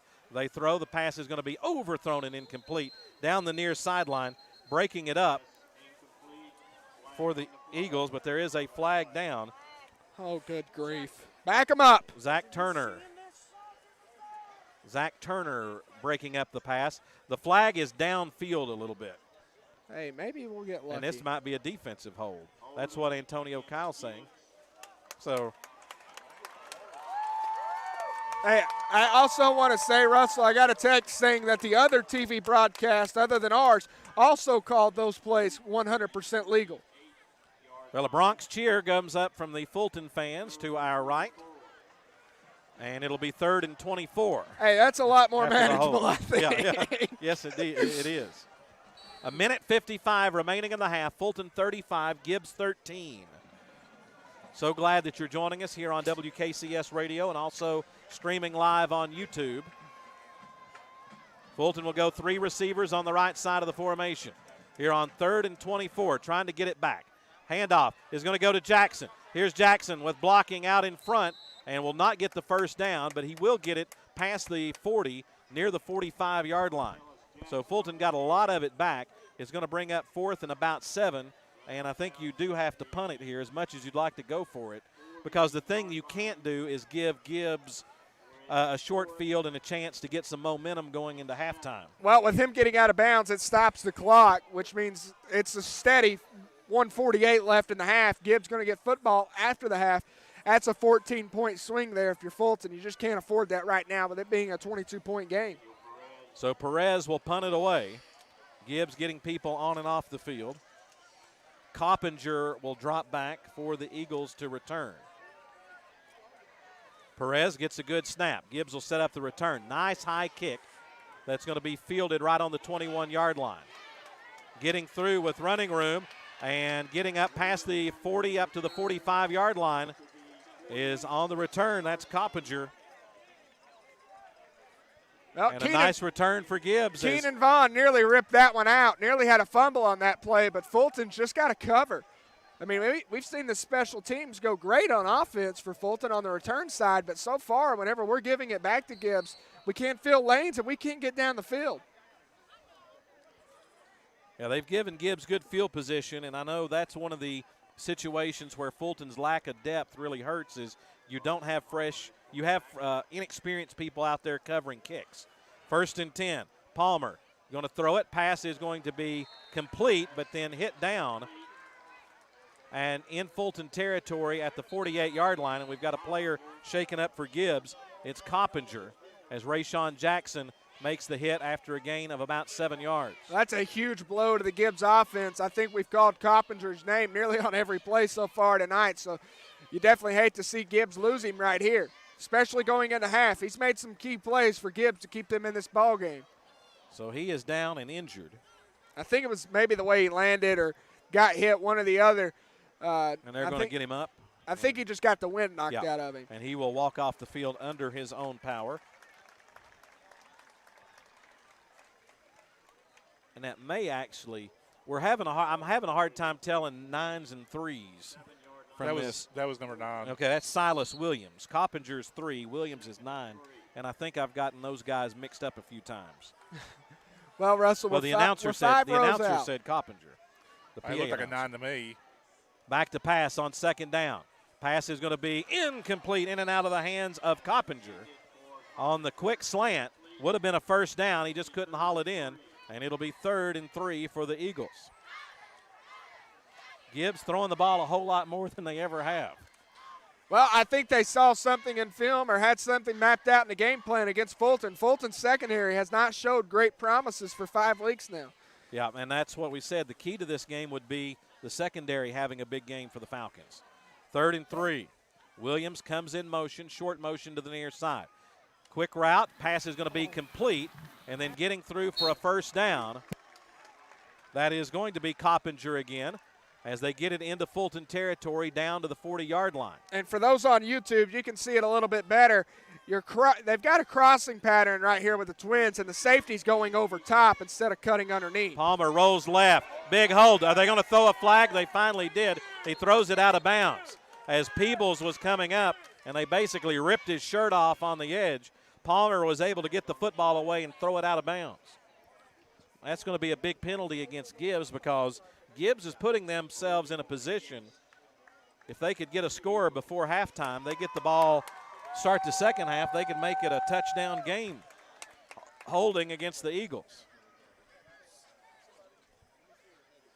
Yeah, Russell, that's a huge blow for Gibbs. Moves the football back to the 50-yard line. 1st and long. Rolling near side. They dump it off on a little screen, cutting across the field. This is Williams, far side, breaks through a tackle, breaks through another tackle, and will be brought down near the 30-yard line. So they got a lot of that yardage back on a well-designed play. Little screen back to the middle of the field against the misdirection. And that's all it was. They changed direction on the field, had Fulton's defense on the near sideline. Nobody home on the far.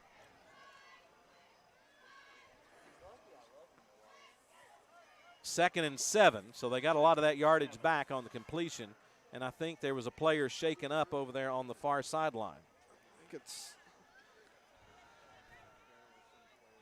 Seth Bond's limping this way, so I don't know. Yeah, I think it might be a cramp. As trainer Chico Dupas comes out to take a look, and Chico was formerly the trainer here at Gibbs High School, so a little bit of a homecoming for him. 50.9 seconds remaining in the first half. Fulton leading 35-13, but Gibbs on the drive. They have the football at the Fulton 31, facing a 2nd and 7. And if Gibbs can get a score here, we've got us a ball game after Fulton's really dominated. Well, they're knocking on the door. You got 50.9 seconds left. It's only 2nd down. Palmer in the shotgun, rolls near side, dumps off. Pass underneath is going to be complete. That's to Hubbs, and he will get knocked out of bounds, but not before he gets a 1st down. And they're playing smart football by getting out of bounds. I mean, even though they have all 3 timeouts, the scoreboard shows, they're still being smart to save those when they really are going to need them. Palmer quickly over the football. Ball at the 24. 1st and 10. Going to throw deep middle to the tight end down the field. It's Hubbs. Pass is complete. Big gainer down the center of the field. And it will be 1st and 10 again for Gibbs. And Gibbs is going to ask for a timeout with 37 seconds left. And Corbin, for as well as Fulton has played offensively in this first half, Gibbs is going to have a chance to go to halftime with momentum. They're trailing 35-13, but a touchdown here for them would be huge, especially after Fulton having 3 touchdowns called back on the previous drive. Yeah, Russell, well, we keep hounding it that they're going to get ball at half. They're going to get ball at half. That's why there's so much momentum at risk here. With Gibbs, if you can get in the end zone and as well as your offense is moved, you can come out of half and put up another touchdown and be right back in this game down by 7 or 8, depending on which route they go. I mean, going for 2 makes it a 2-possession game. I mean, this is a huge possession here for Gibbs. If they can get in the end zone, it is a huge possession. 35-13, the Fulton lead. Is that what I thought I saw? Was that rain? Is that a rain cell? Nicholas Slagle also has radar for us on the rain, as he has literally everything. No rain, okay. No, it just rained enough to get everything just wet. everything good and wet. Including and just us. to make our life generally miserable here before the game started. 35-13, Fulton with the lead. Gibbs driving. They have the football at the 10. It looks like it will be 1st and goal for the Eagles here. Palmer asks for the football. Rolls left, has blocking out front, pressure on, steps up, is going to run, going to throw it in the end zone's got a man out of bounds, incomplete. Tried to get his toes down at the goal. No, it's complete. Thought he went out of bounds, but they'll say he got a foot in. Pass is complete at the – No, it's incomplete. It's incomplete. Okay. I'm having a hard time seeing it here. 2nd down, goal to go.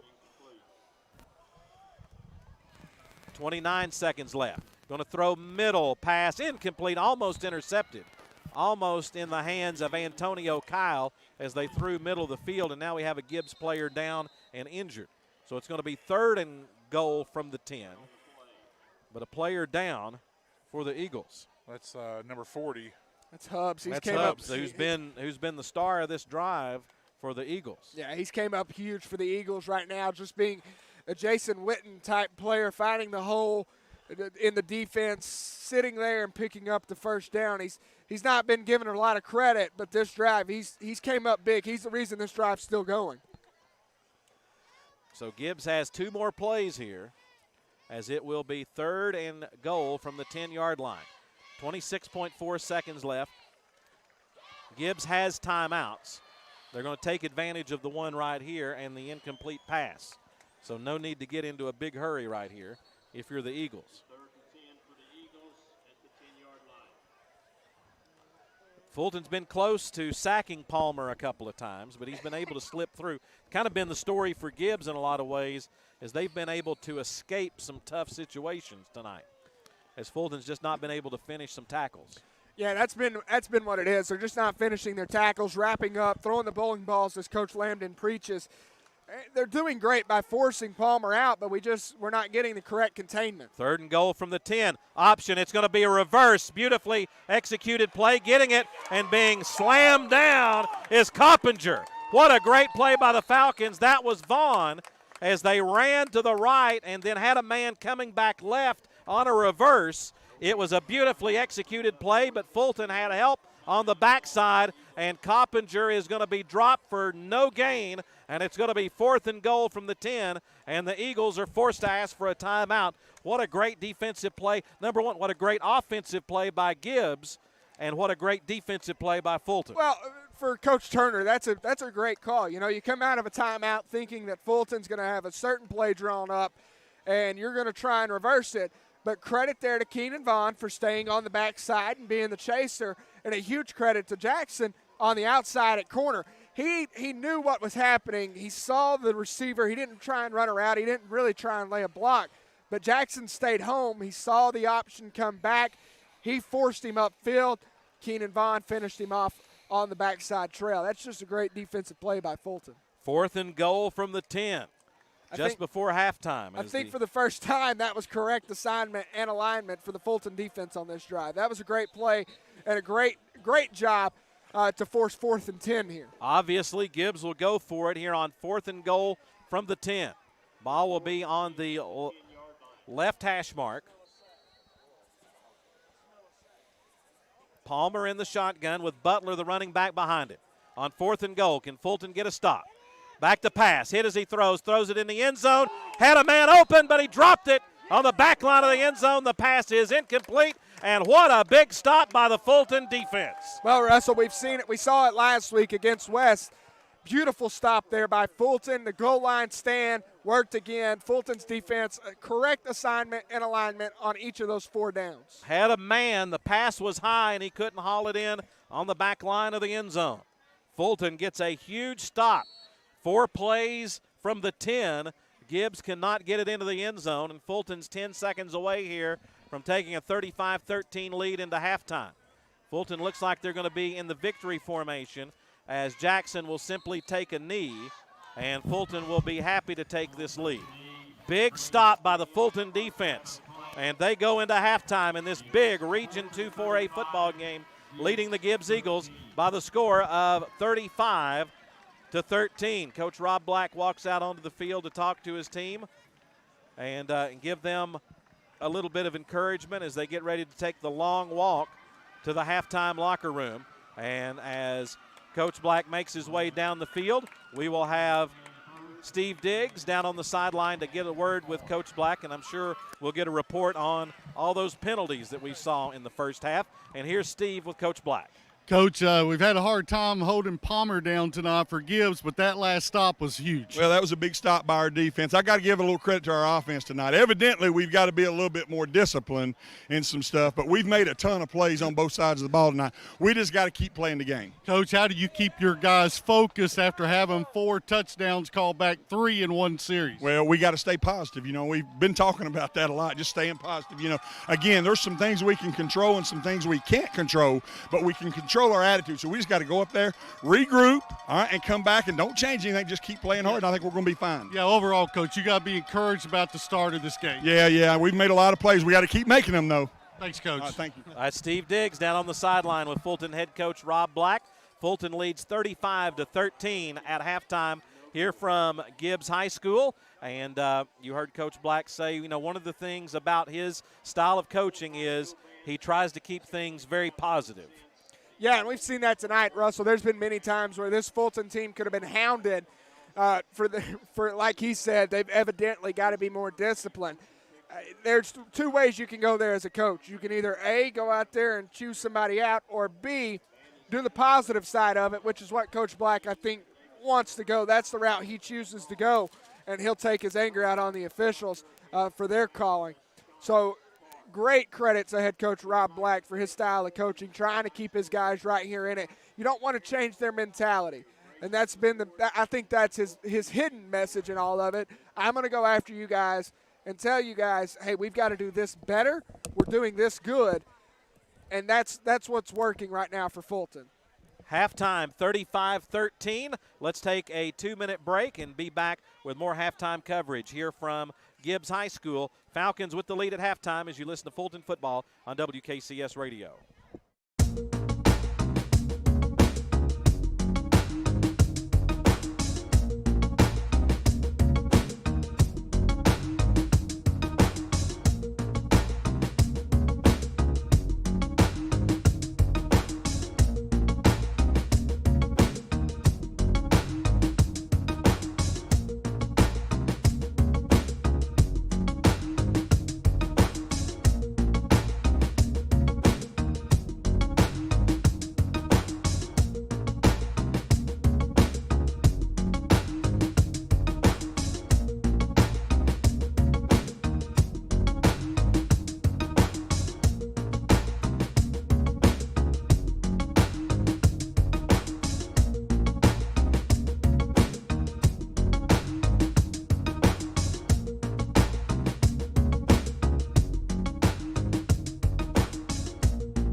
Back here at Ernest Whited Stadium on the campus of Gibbs High School, the Fulton High School band performing down below as the Falcons lead 35-13 here at halftime of this rivalry Thursday football game.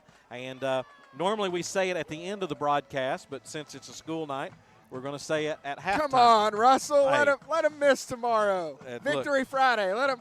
Yeah, let them stay up all night. Lauren, I know you're listening, so come on now. Come on. Give them sugar. Give them sugar. Keep them up all night until Russell gets home, and he'll put them to bed. I think that's a horrible idea. Hey, Chris, I think they have two bad influences in their life now. Well, look, I'm their uncle. I can be a bad influence. I'm the bad influence throughout football season. There you go. So. Yeah, well, anyway, good night, Reagan. Good night, Anderson. I'll be getting home about 2 a.m., and I'll see you at about 6 tomorrow because I'll be going to school. So you got school in the morning. Who? Everybody. Not me. No, you don't. I got to be at work at 6. You don't have UT tomorrow? No, Tuesdays and Thursdays, sir. Oh, yeah, you've got that good schedule. Well, anyway, good night, Reagan. Good night, Anderson. We'll say it again at the end of the broadcast, but we'll go ahead and say it to you tonight. You all better get to bed and get a good night's sleep. Definitely, so you'll have a good day definitely of school tomorrow. Sneak and watch the game, guys. I give you permission. I think Chris does too. Of course, always. Well, Lauren, please don't kill us, but here we are. Well, Reagan will be watching something on the Disney Channel, and Anderson will be watching something called Booba. I don't know what it is. It's some kid's show. It's a show on Amazon. I see it because it pops up on my Amazon. Yeah, Booba. Yeah, I don't know what it is either. 35-13 is our halftime score. Fulton with the lead here at half in a game that they absolutely have to win. And Gibbs will get the football coming out of halftime. So the Fulton defense, and you know Coach Mack's probably going to make some, and Coach Mack and Coach Harbison are going to make some good adjustments at halftime. Well, Russell, we've seen him on the whiteboard on the sideline several times so far tonight, trying to draw something up. They're pulling Coach Hedrick up to show him, hey, this is what we've got to do. But I think your number one change has got to be get out of man coverage. I mean, we've killed man coverage tonight. Absolutely nobody home. I think you've got to switch up and go to zone. Personally, I think that's where your strong point is. I mean, you've got to get those linebackers out and be able to get in good positions. So for that, Fulton's got to change something up defensively. I mean, we saw Gibbs put together a great drive, but Fulton's defense paid off at the end of that drive to force halftime. Other than that, Fulton's just given up the big play twice. Yeah, and, you know, another thing is they're going to be coming in. Gibbs is going to come in with the momentum in the halftime just because, you know, they get the ball as soon as we play. They're going to get the ball. So we got to make sure that we can stop them and keep putting some points up on the board. And that way we can really secure this win. Well, you never know. They get stopped right there at the end of before halftime. The momentum might have swung there back towards Fulton, especially on the defense. If the defense could come back out the way they were playing at the end of the second quarter and bring that fire back out. Yeah, we saw Fulton put up 21 points in the first quarter. Since then, only 14. Had a drive where they probably put up 28 points, but all 28 points ended up getting called back on a slew of penalties. Discipline-wise, I think Coach Black said it best. Evidently, we have to change our discipline. Fulton's been a very disciplined team tonight. We saw them in the first quarter make a couple of mistakes off of the shifting that Gibbs had on the goal line. Outside of that, it's been a pretty well-played game, in my opinion. Obviously not the Stripes' opinion, but in my opinion, of Fulton. Yeah, Fulton's been – I mean, if you look at it, this is a different team than I saw when they played West. I mean, don't get me wrong, West is one of those teams that is an absolute powerhouse, but Fulton came out, and to me it looks like they really won it. It looks like they really wanted to come out and play and win tonight because I think they know the significance of this game and how important it is. Well, Jackson, we just saw last week why they're the number one team in 5A. Correct. And Fulton, on the other hand, I think played a pretty well game, just gave up the big play. We've seen it so far tonight. You know, you can't spot the number one team in the state last week, 17 points, and expect to win the football game. No, you go on to lose by 17. Right. Fought hard the rest of the game, but like Russell said last week, it's like watching Rocky. I think it was the first one you said where he actually went on to lose. I mean, Fulton put together a nice run in that game, just could not come up with a big hammer to lay him out. So far tonight, Fulton's came out Why are you looking at me, Chris? Have you never seen the first Rocky movie? There's like 20 of them. I think I've seen all 20, but I don't remember all 20. Yes, in the first movie he loses, and he asks Creed, he says, "Did you give me everything you had?" When they're both in the hospital, beat all the, you know what. So, hey, look, like I said, there's 20 of them. There's 6. There's 6 and then the 2 Creed movies. So 7 movies. Exactly. I think the only one I remember was the one where he fought the Russian. I mean. That was a good one. And I think that was the last 5. Yeah, that was Rocky 4. So, Fulton. Sorry, I didn't mean to go off on a tangent like that. Hey, guess what? This is why I'm not a broadcaster anymore, because this is how it was when I used to broadcast. We just go off on the tangents during the whole game, and we'd never actually do the game. Hey, but on WKCS, that is 100% acceptable. Well. But so far tonight, Fulton, being the powerhouse that they are, pouring it on Gibbs early in the first quarter. Second quarter, slowing up, scored 42 points in the second quarter. Only 14 counted. So I think right there, Fulton definitely offense has been firing on all cylinders. Defense, though, we've got to step it up. Yeah, and I will say this. I guarantee you them lost points, and it probably took a little bit of a toll on the players, just a little bit, because I could see some of the players getting mad. But also I like how a lot of them have kept their cool and really went out there and are fighting for this game because, like we said, this is a big game. You either go out and win tonight or you're going to have to win against one of these powerhouse teams. Yeah, and either team. I mean, it just makes the road to the playoffs that much harder. Yeah. Gibbs now towards the bottom. If they go on to lose this game, you're sitting at the bottom of the totem pole come playoffs, fighting for a 4 seed. Fulton's been in that situation before. We've seen it for the past couple of years. This game right here puts you in a great situation to basically win 1 or 2 more region games and clinch a playoff spot. Correct. And Fulton's playing really well against that, whatever you want to call it, offense. I call it a wing T. Obviously, I'm wrong. Or what is it, the multi-attack wing? The multi-triple option. Multi-triple option wing T is what I'm going to call it. War Eagle, Hawk, train horn offense. I don't know what you call it, but they're playing it very well. They're not letting anything get to. But it's just the big play. Yeah, I mean, they're just having a couple of busted plays like we saw last week where Jesse's able to roll out and find a man wide open in the back of the end zone. Touchdown Rebels. Now tonight it's, hey, we're going to roll out, throw a 3-yard pass, and he's going to run 60 yards. Yeah, that's the thing that's killing them. But hopefully at halftime they can get that all adjusted and come back out and be ready for them. Yeah, I think that's been the biggest thing is adjustments. And now finally, I mean, you've reached halftime with a pretty comfortable lead in my opinion. Pretty comfortable. Has to be sitting Coach Black right now, knowing you're up 22 in a region game. You know, it's going to take 3 possessions to tie. Your offense that's scored on every possession, but I think 2 or 3 now. Yeah. They didn't score at the end of the half on that possession, and then they didn't score. Well, they scored 4 times. They scored 4 times, but none of them counted. Yeah. So right there's 2 possessions for sure that Fulton didn't score on. And was it the negative 7-yard possession. So it is 3 possessions where Fulton hasn't scored tonight. I'm sitting pretty comfortable knowing we've had the ball 8 times, scored 5. I'll take it. Well, hopefully the offense doesn't come out complacent. And that's Chris, you've heard me all game. You can't get this. We've seen the defense at times show a little bit of, I don't even know what word I'm looking for, complacency, I guess. Yeah. Where they're just getting too comfortable. You can't be comfortable in a region game. You know, you got to keep the pedal to the floor and put it on them. I mean.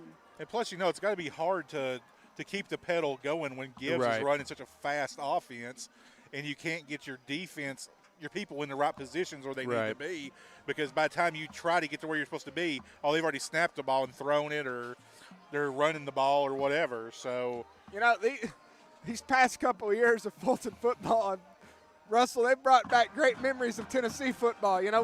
We've put together 2 years now of brick by brick.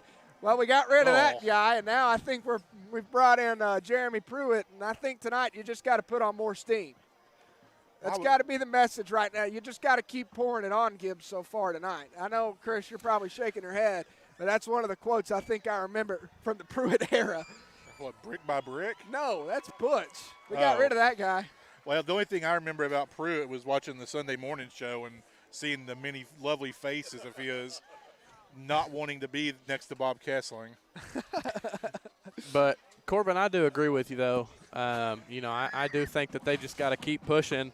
And, we say it a lot. It just went especially when they came off those 2 wins against Austin East and Central. You don't want to get too comfortable and you don't want to get too out there and too excited. This halftime show is not serious, Chris. You've got the stats. See, this is why I do not get on the air anymore. You guys want me to get on the air, but I just try to do You've also stats. got Russell, who's sitting here, who doesn't have a headset, who makes all sorts Well, of yeah, but comments. the worst thing is when you get me and him together, it's just terrible because nothing will get done. Do I need to sit between you all? No, because I can't hear him anyway. So for stats for tonight, the total offense, Gibbs has actually pulled ahead on that. They're at 259 yards to 245 for Fulton. Gibbs has run 45 plays to Fulton's 22. Well, Fulton also on that. Yeah. I mean, whenever you're scoring on special teams another 5 times tonight, only one of them counts. Well, yeah, exactly. So you don't have to have your offense. So that number doesn't shock me as much as the plays. I think Gibbs running 45 plays is outrageous. Yeah, but they're only getting 5.8 yards per play compared to Fulton getting basically 12 yards a play. Basically a touchdown. Basically, that too. So, but it may get called back. Yeah. I mean, Gibbs, well, like I said, I'm not great at doing stats, so I don't know how 100% these are. Words are hard. They are hard and sometimes. Words with numbers are really hard. This is why I could not pass algebra in high school.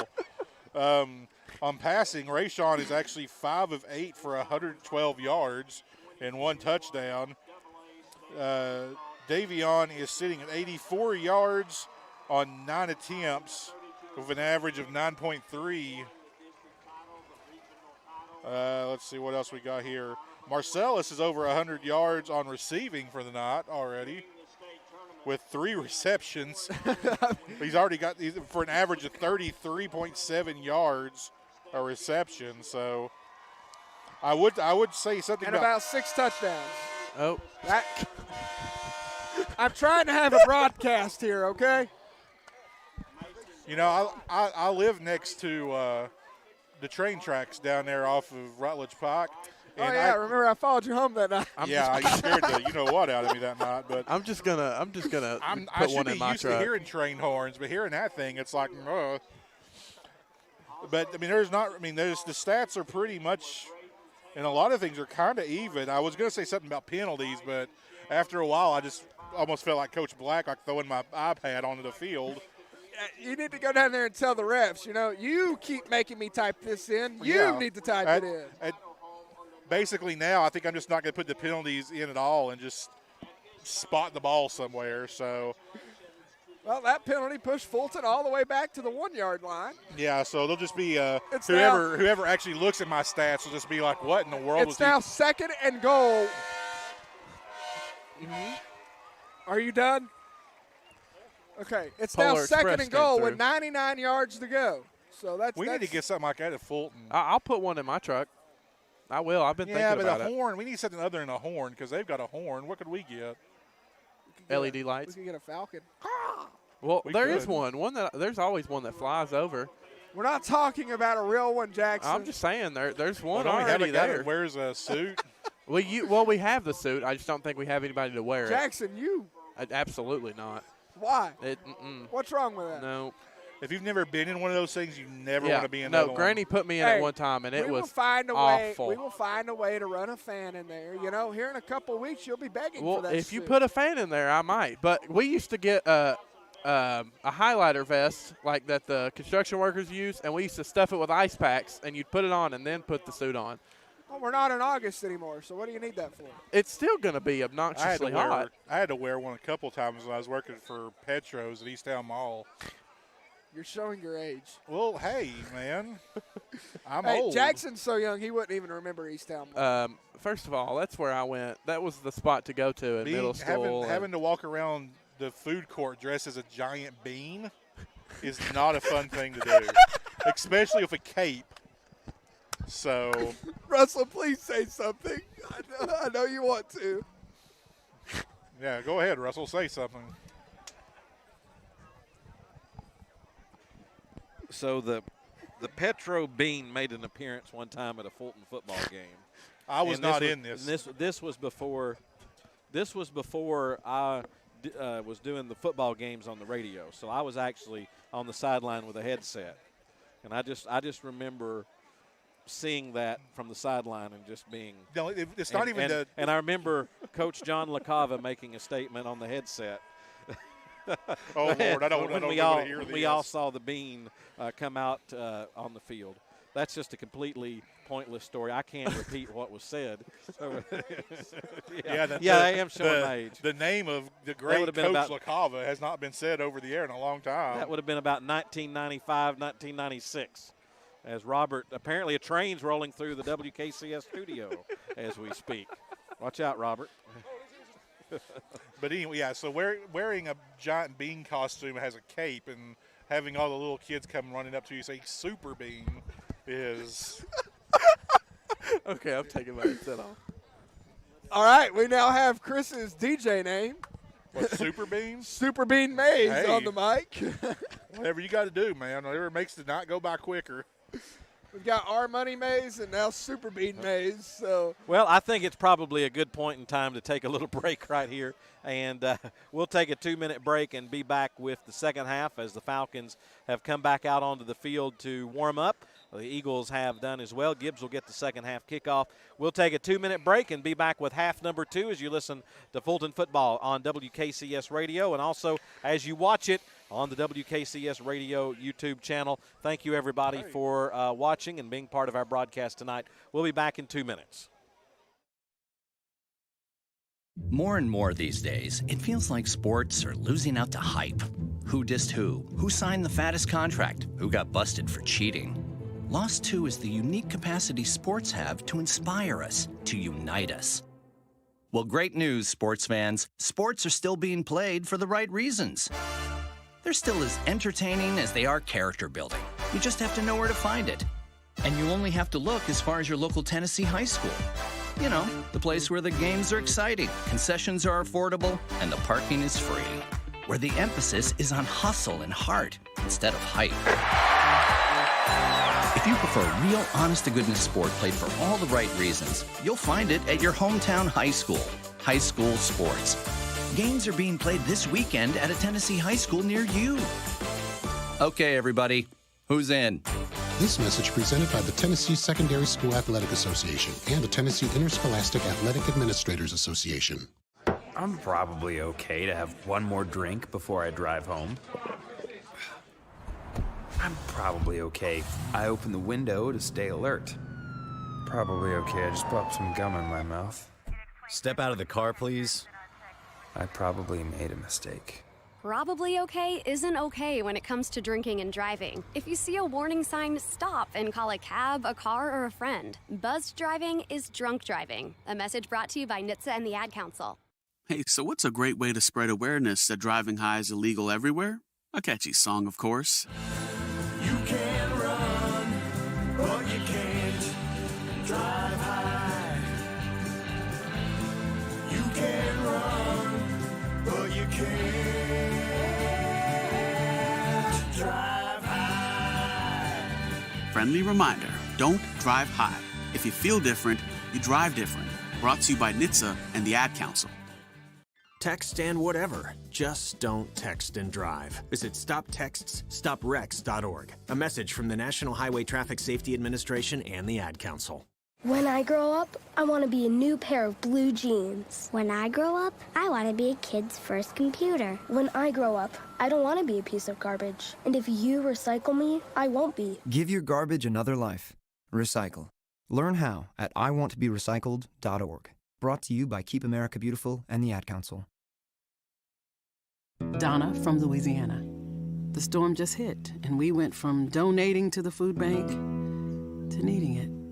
Hunger is a story we can end. End it at feedingamerica.org. Brought to you by Feeding America and the Ad Council.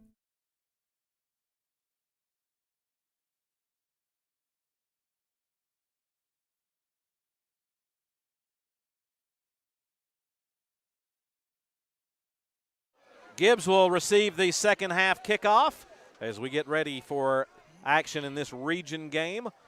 Second quarter seemed like it took forever because of all the penalties. Let's see if everything gets straightened out, and it will definitely be interesting to see on Fulton's side if what adjustments were made defensively to try to stop Gibbs. The Falcons did a great job stopping Gibbs 4 times from the 10-yard line right before the half to make it a 35-13 ball game. It'll be Perez to kick it away. Werkheiser along with Williams will be back deep to receive for the Eagles. Third quarter action set to get underway. So glad that you've joined us here on Falcon Radio 91.1.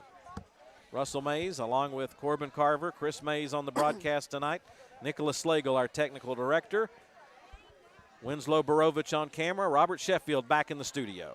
Werkheiser is going to get the kickoff down the far sideline and will be knocked out of bounds as he gets it about the 35-yard line, and we got some action over there on the far sideline. And I think a Gibbs player is going to be called for a late hit out of bounds. As I think he was giving the business to somebody right over there on the sideline. Looks like number 22 was getting the business, as you would say. Isn't that what that referee said that time? He was giving him the business. Well, flag is down, and Gibbs is going backwards. Now just make sure you give him your business card. A personal foul against the Eagles. Late hit out of bounds. And that's going to move the football back. Should put it at the 20.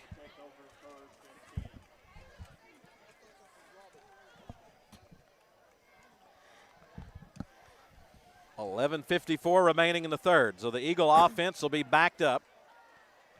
Palmer under center at quarterback. Fulton's will going to drop back into the shotgun now. Start off fast here in the second half. Get things going in your direction and close this ball game out. 2 receivers near side. Rolls that way. Dumps it off to Hubbs. Pass is complete. Going to be a short gain as he's hit down by Peebles and also Kayshawn Banks. Well, right there, Russell, they finally were able to cover Hubbs, who came up huge on that last drive, unfortunately got hurt. Nice to see him back out there, but finally Fulton limiting that play. Used to we saw it go for about 6 yards. Second down, gain of 3, second down and 7. They fake the handoff. They're going to throw deep, far sideline pass, overthrown and incomplete. Looked like the intended receiver was running down the seam. That was Walker, but the pass was intended to be thrown over the back shoulder on the far sideline. Pass overthrown and incomplete, and it'll be 3rd and 7 now for the Eagles. Miscommunication there is what I like to call that one. You got the receiver going down the middle of the field, quarterback trying to get him to the outside of the field, and nearly ended up in the basket of Rayshawn Jackson right there. 3rd down, Fulton shows blitz. He's going to keep it near side and will not bounce off the tackle. He tried to as he ran right. As Bill Anderson at the bottom of the pile also looks like in on the tackle for the Falcons. Cameron Stokes, as he faked the option, ran right, and Fulton got a hand on him. It'll be 4th and about a long 5 here, and dropping back will be Walker to punt it away. So Fulton gets a good stop here on the first drive of the second half. Here's the snap. Kick is going to be towards the Gibbs sideline and go out of bounds right on the midfield stripe. Just got it out of there. They had no intention of kicking it. To back deep to receive was Jackson along with Peebles. Well, Fulton finally piecing together a nice opening defensive drive there. Being able to limit Gibbs in terms of yards. Came up huge right there on a 3rd down by tackling Palmer. Great way to start this second half so far. Your defense finally piecing together something that we're used to seeing. 1st and 10 for the Falcons right on the midfield stripe, leading 35-13 here in the third quarter. Falcons trying to go to 3-2 on the year and get their first region win. Jackson's going to pitch out. It's going to be a reverse. Reversing. This is going to be Marcellus Jackson down the far sideline. Leaps over a tackler. The ball came loose. There's a fight for the football. Gibbs says they have it as he jumped up in the air to try to go over a tackler, and the ball got knocked loose, and I think it must have went out of bounds, and Fulton catches a break there as Fulton goes with the reverse to Marcellus Jackson. he'll get a first down at the 39-yard line in Gibbs territory. Well, I think right there it was just whenever Jackson decided he was going to leap to try and make a hurdle. That's whenever the ball came out. Arms went wide, ball came out. Luckily, you're right there along the sideline, and it didn't bounce in play. This is why running backs need to stay on the ground, not jump. Yeah, you're a running back, not a flying back.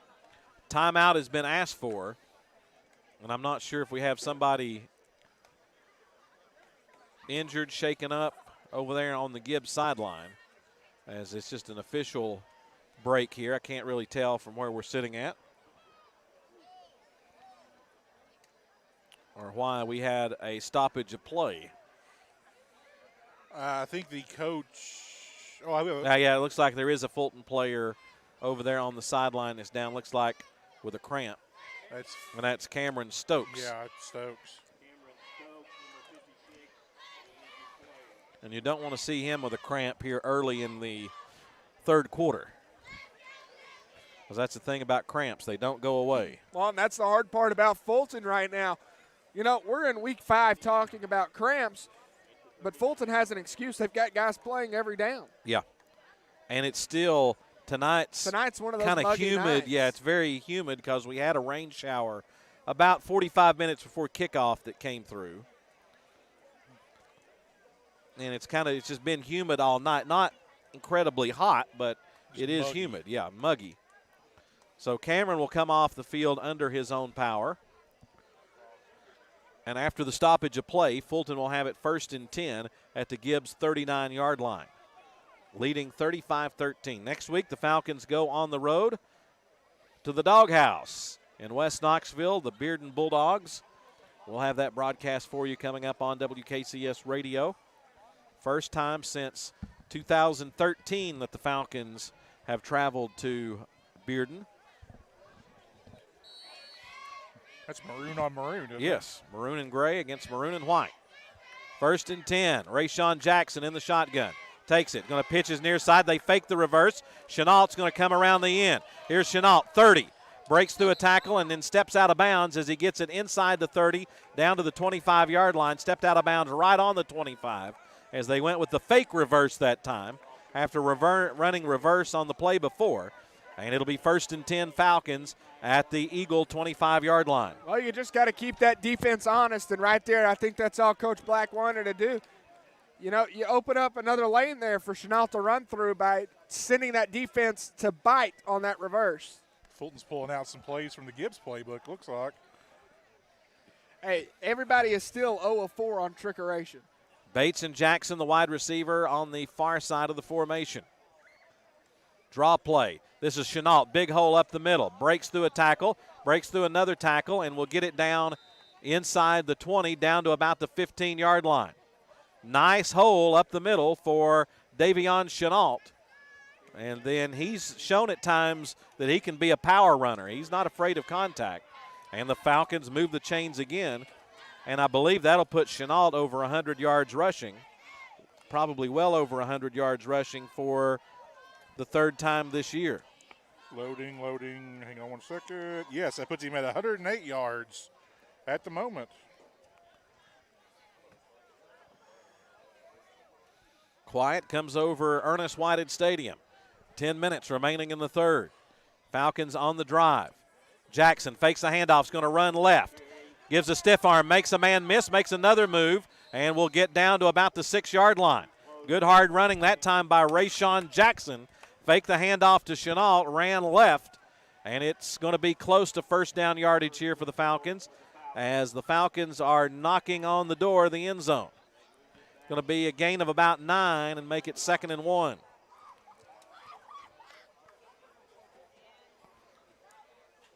As the Falcons are right in front of our broadcast position. Well, Russell, at the end of the bleachers here. This is the offense we're used to seeing. We saw this early in the game, and right now Fulton just putting together a nice drive. 2 receivers far side.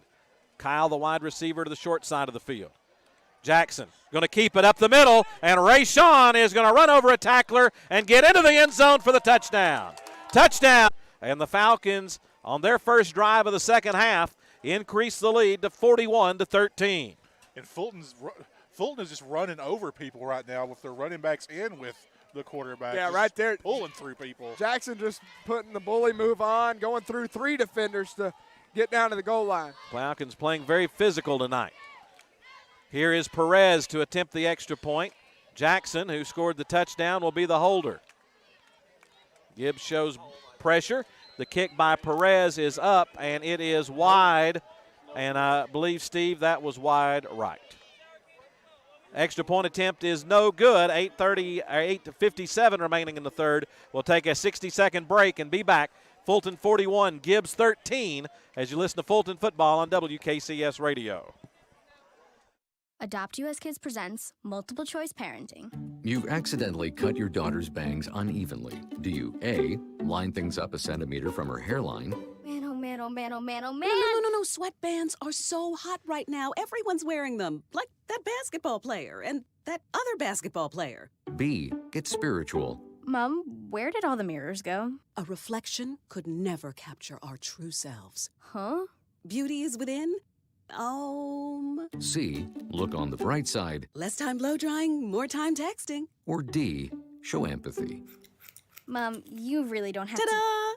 Twinsies! I kinda love it. As a parent, there are no perfect answers. But you don't have to be perfect to be a perfect parent. Thousands of teens in foster care will love you just the same. For more information on how you can adopt, visit adoptuskids.org/TN. A public service announcement from the U.S. Department of Health and Human Services, Adopt U.S. Kids, and the Ad Council. Fulton 41, Gibbs 13, as we are in a television timeout. And I do want to make mention of the fact that tonight the Fulton Falcons are wearing on their helmets the initials RK in honor of Army Staff Sergeant Ryan Knaus, who was tragically killed in Afghanistan. He was a Gibbs High School graduate and certainly has made this community quite proud. The outpouring of support for him and the family, as he is definitely one of our military heroes here in Knoxville. And the Falcons deciding tonight to honor him by having the initials RK on a decal on the back of their helmets tonight. Well, Russell, and it just goes back to our time with Xavion. You know, a lot of people poured their support into Fulton during that time. And now finally Fulton, you know, we went through it with Emma over at Central. We poured in Emma Walker. We supported Central through that time. Yeah. Everything through Austin East that they've been through recently, and now Gibbs facing it. You know, it's a hard time for every community. But around here, you know, football is a way to look at it as a whole. Everybody can come together and get together over football. But tonight, Rob Black putting that on the helmet, it really shows that it's much more than just a game. Yeah, it's a real big class act right there. Fulton set to kick off, as it will be Perez to do the honors. 41-13, Falcons with the lead. 8:57 remaining. Third quarter. As Williams and Werkheiser are back deep to receive. Nice kick is going to drive Williams back to the 8-yard line. Williams trying to reverse field and breaks through a tackle. And then finally will be brought down by Dre Peebles, as a couple of guys made it down there. And he was able to slide out. He is a very shifty runner, hard to tackle in the open field. Well, Russell, and right there, that's just not finishing a play. You know, you've got guys around him other than the guy holding on. Why not go in and play till the whistle? That's just all that is, and that's what it's been so far on kickoff. When they break that second move, it's just us not finishing a play. We've got to finish. Still the football at the 24-yard line. That's where the Eagles will scrimmage. First down, 10 yards to go. Palmer in the shotgun. He's going to run option. The ball is thrown backwards. It's on the ground. It's been picked up. Let's see. It's rolling in the end zone, and it's been picked up for a touchdown, Jerrison Gibson. As it was rolling around, I think Seth Vaughn had his sights on it for a moment. It squirted loose from him, so the pitch went awry, and Jerrison Gibson picks up the fumble in the end zone for the Falcon touchdown, and it's now 47-13. Yeah, we've got Sammy Vaughn sitting in front of us. He thought Seth surely had it as well. Seth was right there in on it, but Jerrison Gibson just comes out of nowhere. Great heads-up play right there by the Fulton defense. And I was actually talking to Seth and Keenan about that earlier this week. Keenan scored one at Clinton as the extra point is up and good by Perez. to make it 47-13. So Gibbs on the option pitch.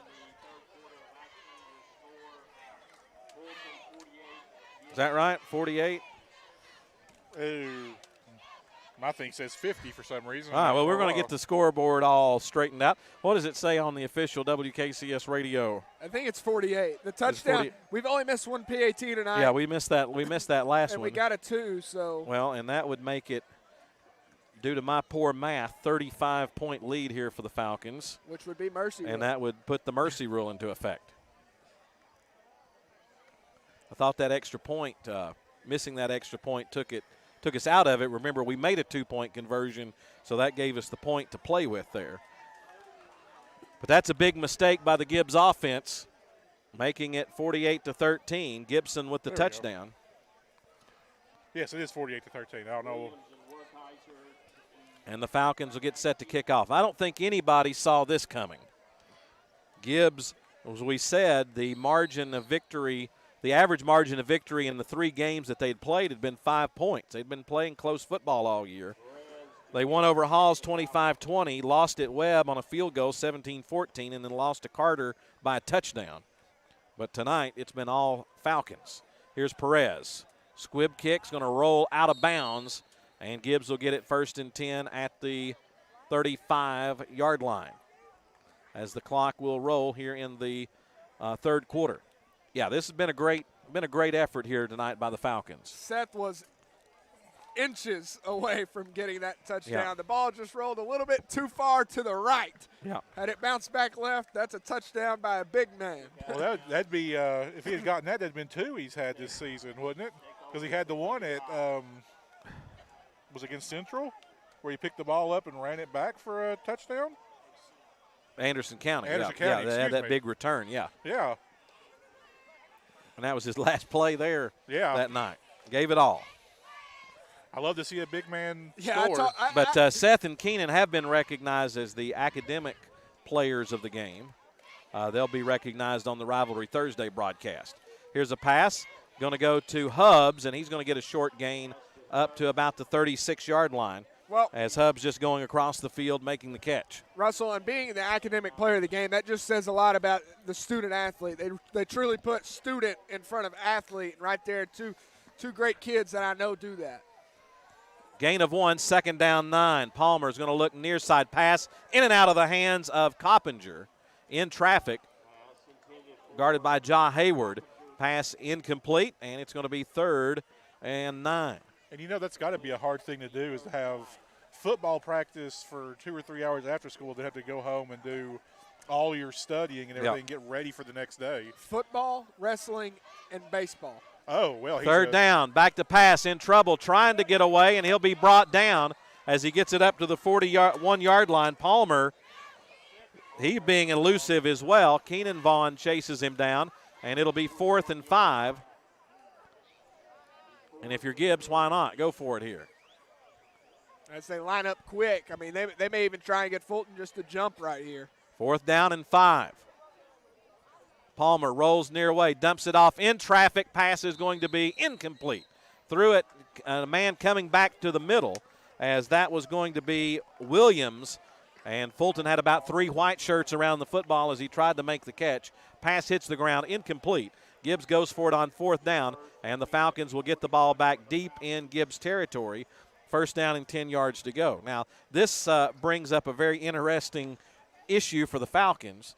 Just because of the lack of depth, if you don't really have a second group to put in the ball game when you have a big lead, you'd certainly like to give some of these guys a rest, but it's going to be hard to do it at this point. I think the biggest group that you have secondary on is your offensive line. Yeah. I really think there's more offensive linemen than skilled positions. Well, maybe they just score early and quick, and then they don't have to worry about it.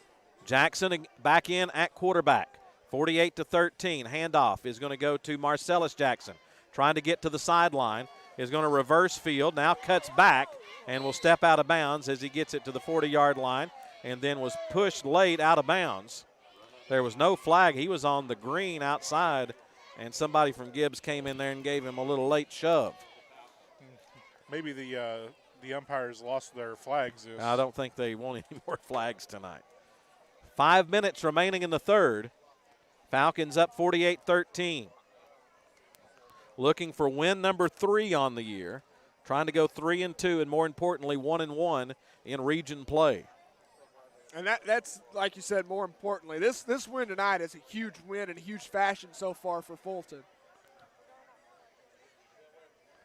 Jackson, that Fulton wanted a timeout, and after the ball was snapped, the official called timeout. So we've seen tonight a snap after the horn blew at the end of the first quarter, and then a ball snapped, a timeout called after the ball was snapped. I mean, I don't want to say anything mean about these refs, but maybe they need to have a little bit of a. Well, it's always, it's split decisions. So and that's split decisions, and I didn't sometimes know they had split decisions in football.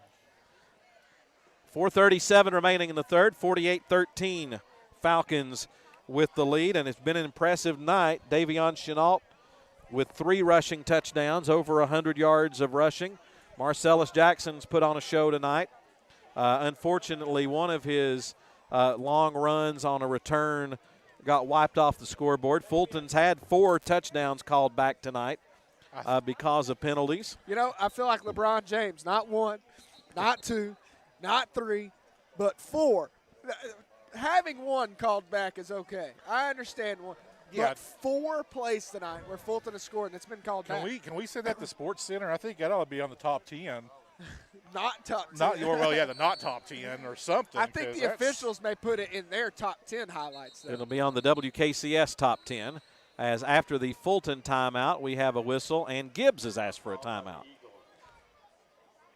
So apparently Gibbs didn't like what they saw from Fulton's alignment, so they get a timeout. So let's tell you what's coming up for Gibbs. They have a bye week, so they had a week off before this to prepare for Fulton. They're going to have a week off next week, and then they, on October 1st, travel to Scott. Then they have Anderson County on October 8th. They go to Jamestown, Tennessee to take on York Institute on October 15th.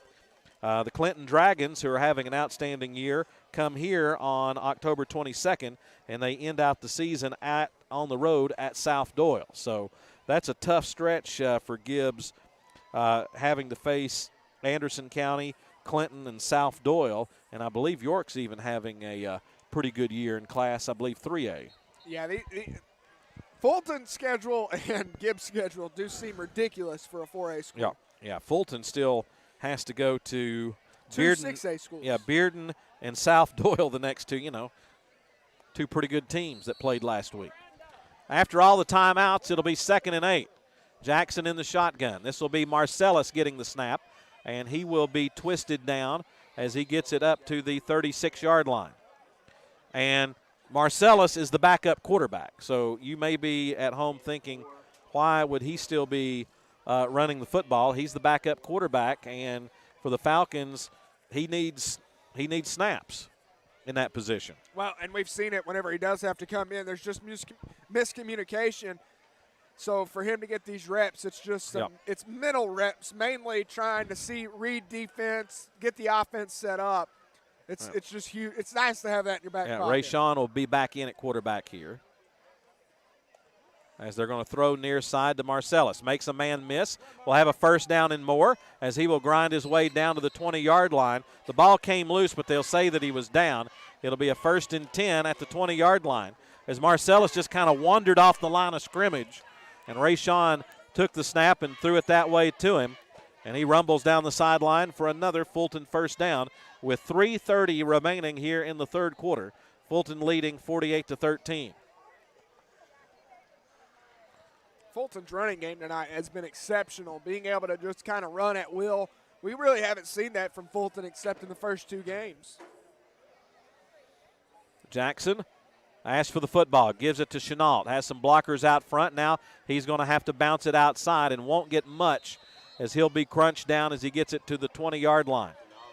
Got to give credit there to Gibbs for for staying along the golly Moses. Yeah, Coppinger was there to make the tackle as they were able to strung it out along the line of scrimmage. That's what I'm looking for. You should have had that hot fudge cake. It's made your tongue all. I can't get my words out tonight. It's a brain freeze, isn't it?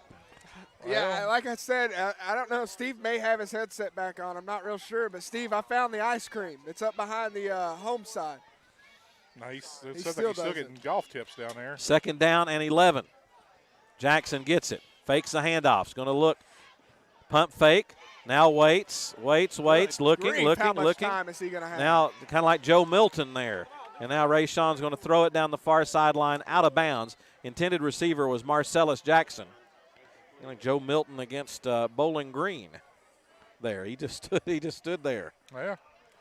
He had a lot of time, but Gibbs did a good job covering it. Fulton had nobody open, and he just had to throw it away eventually. And Gibbs really didn't try to go after him all that hard either. 3rd and 11. Fulton with the football at the Gibbs 21-yard line.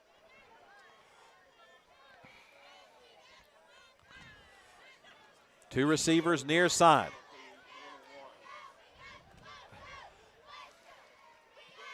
Jackson in the shotgun.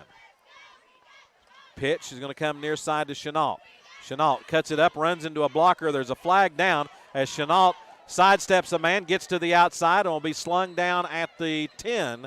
But let's see what the flag is.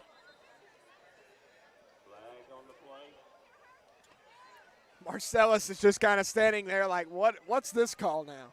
Even the Gibbs's PA announcer seemed a little. Block in the back against Fulton. I think it's broken ankles. Yeah. I mean, I would hate to see how many yards and penalties the Falcons have tonight. I could try to give it to you, but like I said, I don't know if it's completely right or not. Give me a second to get lined up back here, and I'll check on it. I can tell you how many points it's cost them tonight. A bunch. It'll be 3rd down and long here, as after the penalty, the ball moves back to the 31. They need to get it to the 10, so it's 3rd and 21. Jackson's going to be back to pass. Sets up, throws off his back foot. Pass is going to be deflected away, but we've got a flag down. Flag down way down the field. I don't know what this could be. An eligible man downfield. Yeah, on the pass. Yep, that's exactly what it is. Are you kidding me? No, I'm not. We've seen it so many times tonight. Ineligible receiver downfield. Gibbs will decline this and make it 4th down. The bad thing about the penalty before is that for Fulton, on 4th down, they might have tried a long field goal with Perez to maybe try to break the school record.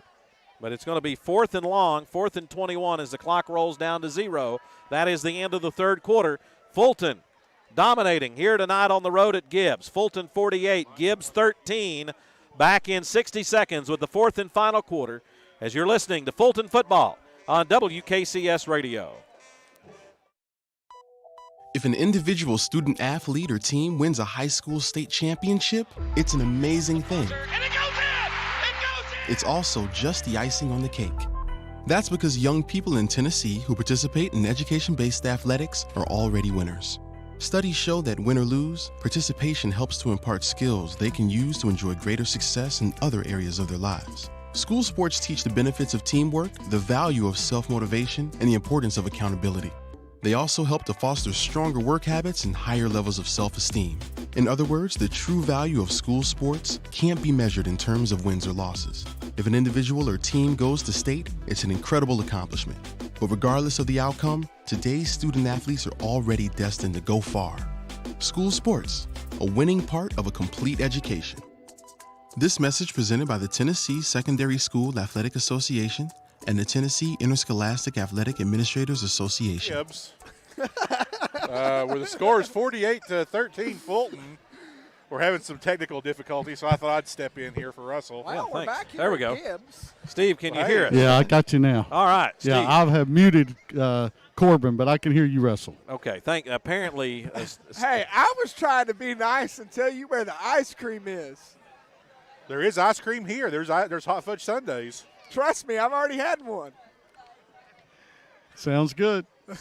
It's right behind the home side. So after the game, you got to go get your ice cream. Finally. 3 weeks later, I think we'll finally get it to you. Well, I would have, but my wife's listening, and I'm sure you all get a text telling me I cannot do that. So thanks a lot, Corbin. Oh, get him in trouble, Corbin. Come on. Temptation is the word of the night here at Gibbs High School. So Russell, I have a question. Yeah, go ahead. You're making the thing about Daniel getting the school record on a field goal.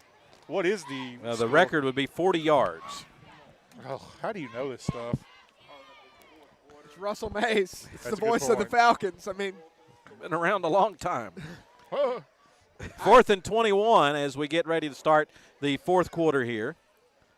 Fulton has it at the 31, so you got to get it inside the 10 to get a first down. A couple of penalties have stopped this drive, so Fulton will get one more chance here. imagine that, Russell. Imagine that. So I was looking, and we're at 100 yards from what I have. That's not everything. We were at 100 yards for both teams on penalties. Yep. Golly Moses. That's a football field, boys. Yep. You can math. Hey, as long as it's not algebra. All right, so Fulton will go for it on 4th down. Jackson at quarterback. Fulton will have 3 receivers to the far side. Jackson looks that way, drops way back, sets up, throws middle of the field to Marcellus Jackson, who runs into a tackler and will be spun down. Looks like it'll be just a very short gain. Had a good play set up, but just ran into the blocker, and that stopped his momentum. And the Falcons are stopped on 4th down, and the Gibbs offense will come back out onto the field. I think Marcellus thought that was going to be a good one there, as he's doing a little coaching out on the field. So now we'll see the Fulton defense. Fulton definitely has some characters. Marcellus is definitely one of those. He all around a great kid, but he's not afraid to show emotion, afraid to especially with your brother. Yeah. Coaching and a whistle as we get ready to snap the football. And it looks like we're going to have maybe a legal participation against Fulton here.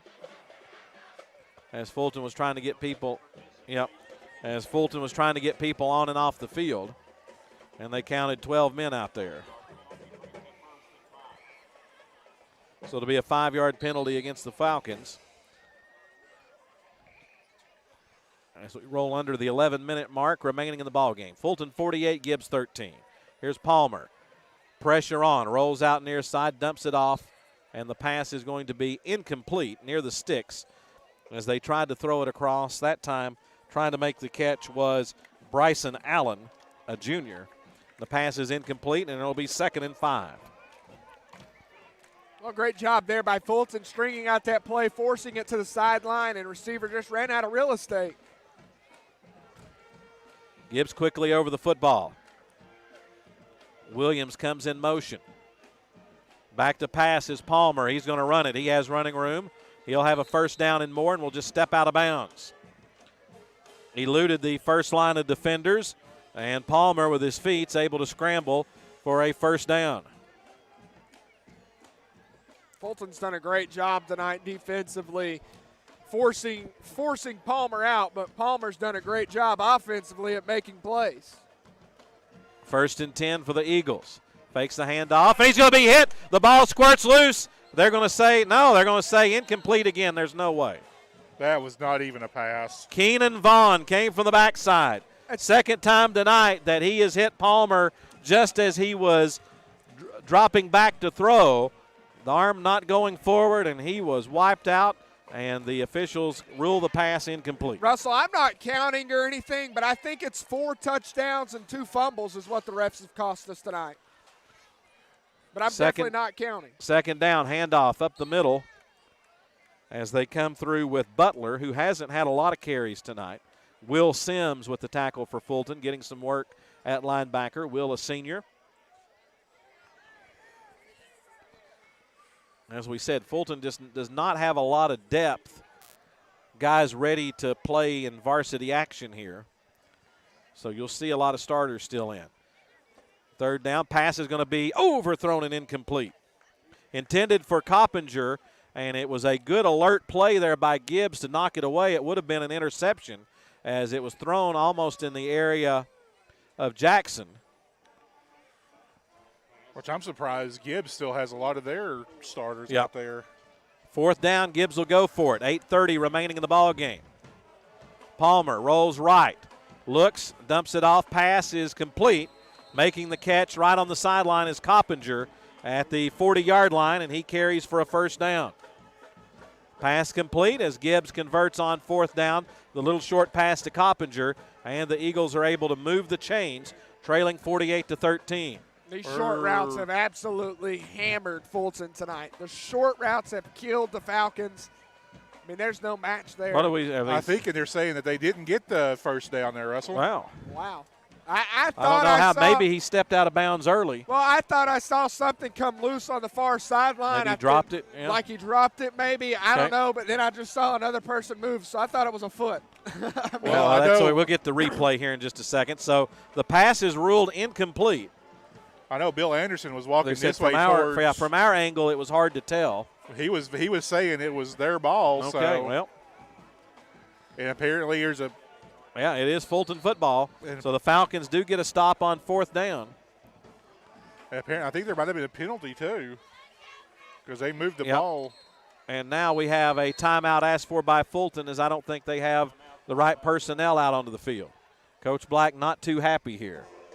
So, Corbin, what do you think happened on that 4th down play? Well, it definitely looked like he bobbled the ball. He didn't have full possession. When he went out of bounds. Okay. And it was hard for the ref to see, who kept the clock running. Meanwhile, the back judge came up and ruled it incomplete, so it was the right call. So the ball's on the 47? Is that right? That's what the scoreboard shows it as. Okay. The ball is on the yard line that we don't even know. Well, I can see the ball from here. I just can't. It's hard to see. I'm sure at one point a penalty will negate wherever the ball is. Yeah, we'll go backwards.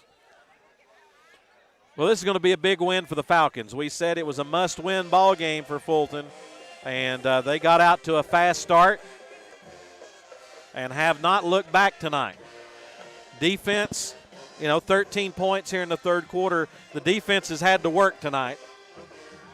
They've given up some yards, but it's been like a lot of times this Fulton defense, bend but don't break, and they make the plays when they absolutely have to. I think Steve may have something to say. I'm not too sure. I think Steve he may have an interview. Do we have an interview with Seth Smith? Hey, if that's all right, I've got one. I've got some disappointing news tonight. We are proud of our leader at Fulton High School with Mr. Seth Smith, but just learned he was over on TV competing in a cornhole match with the principal at Gibbs and didn't go so well. No, Steve, it didn't. They kind of pulled a fast when they introduced me as Chase Smith. They tried to throw me off my game. It worked a little bit. I was a little rusty. Been a little down this week and just didn't perform like I needed to. Yeah, I don't think you've practiced much recently. Now, I've been working hard, Mr. Diggs. Yeah, we appreciate all your hard work. Thank you. Go Falcons. And no kidding, tell us a little bit before this timeout's over with, just how is the school year going for the Falcons and dealing with COVID? I know for your school you've stayed open, which we appreciate. Tell us some about your all's challenges. Man, it's been great. We don't really think of challenges. Honestly, they are opportunities every day. Students are there to learn. Staff's working hard. We appreciate it, and the doors will be open. Yeah, thanks. We appreciate your leadership. Thank you. Principal Seth Smith, also known as Chase Smith, here with us. As the Falcons are going to fumble it, ball is loose, and it's been recovered by the Eagles. As it was a pitch to Chenault. Chenault batted it up in the air, and recovering it for Gibbs, falling on the football, was Carson Reap.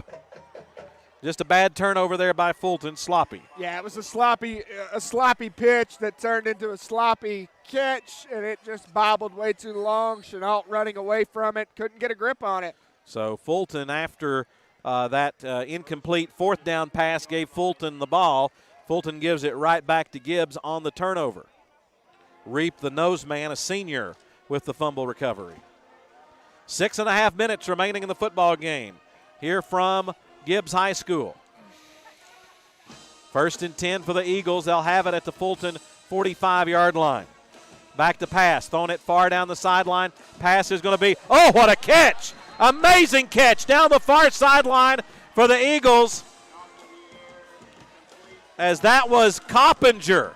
The pass was overthrown, Rayshawn Jackson was in position to get the interception, and Coppinger just reached over him to make the play. Russell, Coppinger played defense and then switched into offense there, and that was just a great play. One of the best plays I've seen. Here running with the football is going to be Palmer, and he's going to get it inside the 5, and it's going to be 1st and goal for the Eagles. I got to watch the replay. I really think on that play, the ball was jumbled. I think Rayshawn got a hand on it, and it kind of And he just bounced reached around. over and got it. Yeah. What a great play by the Eagles. Wow. Gibbs with 5:25 remaining trying to get on the board, and it's going to be Palmer on the quarterback keeper carrying into the end zone for the touchdown. Touchdown, Gibbs Eagles. Bryson Palmer from 5 yards out makes the score 48-19 and stops the running clock as the Gibbs band plays Glory, Glory to Old Georgia across the way. Huh? Chris, you said what my brain said. And now here's the swinging gate on the 2-point conversion as they've got 4 linemen on the left. Here's a man going in motion. They're going to look that way. They're going to look, and they dump it off behind blocking and leaning his way close to the end zone but not making it was Silas Williams as they tried the trick play on the 2-point conversion, and Fulton did a good job of stringing it out. But Gibbs with the touchdown makes it 48-19. Fulton's lead with 5:19 remaining. We'll take a 60-second break and be back with the conclusion of tonight's game as you listen to Fulton football on WKCS Radio. Runners, to your mark. Set. Some may see a sprinter. At the NFHS, we see a future leader already off to the races. Some may see a volleyball player. Good hit! Way to go, girls! Woo! At the NFHS, we see a spike in confidence that will help her achieve her potential. What else do we see? Musicians learning to march to their own beat. We're the NFHS, the national leader and advocate for high school athletics and activities in America, helping today's teenagers develop the skills they need to become tomorrow's leaders. And we see it happening in communities across Tennessee every single day. Learn more about the NFHS commitment to youth at nfhs.org. This message presented by the NFHS, the National Federation of State High School Associations.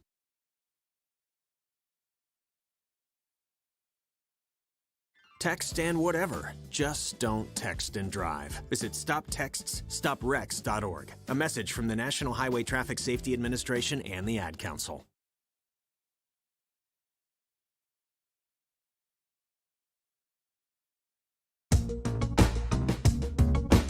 Here is the onside kick by Gibbs. Bounces right up to Landon Holbrook, and Holbrook will return it up. See where they mark him down at. We'll put the ball down at right on the 50-yard line. So Holbrook recovers the onside kick, and the Fulton offense will come out on the field. With the backup quarterback. Yep. Who's Marcellus Jackson. Damian McDowell will be the running back, number 37. Peebles and Bates, the right wide receivers to the left. Antonio Kyle to the right. Here's a quarterback draw to Jackson. Puts his hand in the ground, stays up, and will run over a tackler. Runs over another tackler, and finally will be brought down as he gets it down to the 44-yard line, as a whole lot of blue shirts were conspiring to make the tackle there.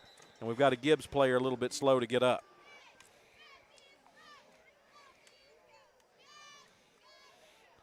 Now I have a question on a rules thing here.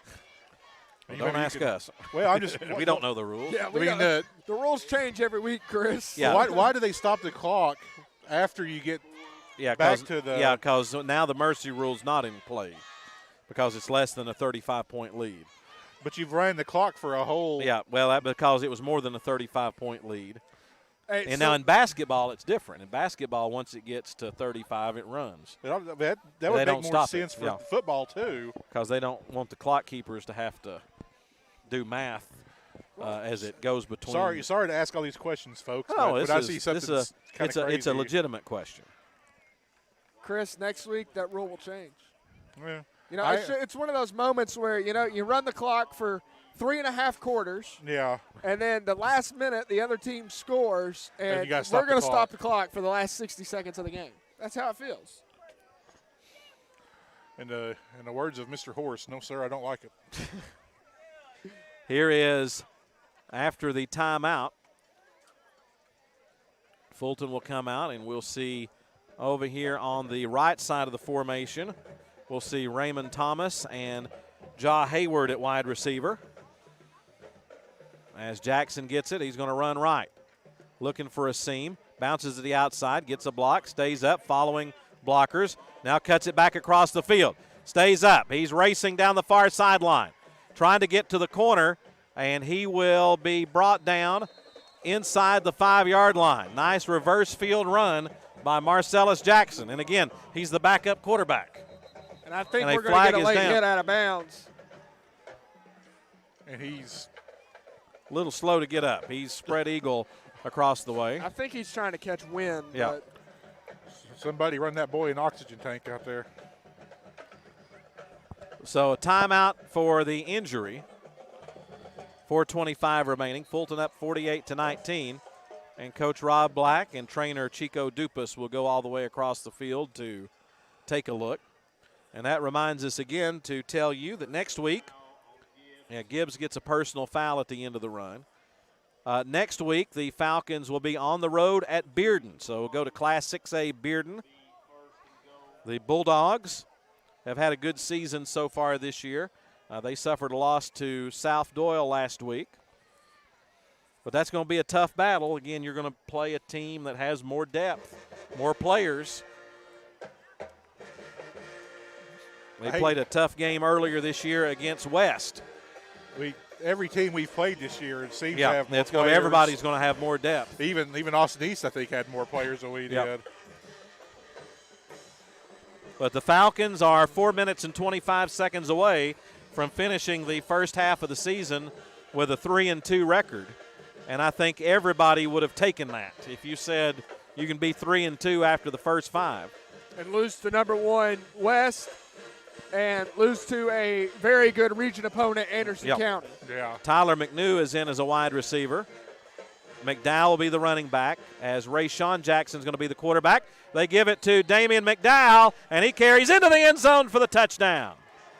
McDowell on the touchdown run and a big celebration. Makes it 54-19.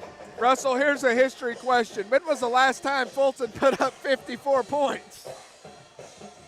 It's been a little while. How you stumped him? I mean, I have it in my I'm sure file. it's in I'm sure, yeah. I just got to look it up. I would probably honestly say the 2018 season was the last time. So. We haven't seen this explosive of an offensive performance in quite some time. We have a different kicker. And here's Regis Okongu to attempt the extra point. High snap. Jackson's going to run with it. Now he reverses field. In trouble, and I think he's just going to run out of bounds. It was a high snap, and Jackson just pulled it down and ran with it. 54-19, 4:20 remaining in the ball game. We'll be back in 60 seconds as you listen to Fulton football on WKCS Radio. Hey, America, we need to have a little talk. We've got more food in our country than we know what to do with. Food at the grocery store and food in the vending machines, fast food, health food, and seafood. We've got so much food that anything people don't buy, we just throw out. Yet 17 million kids in America struggle with hunger. That ain't right.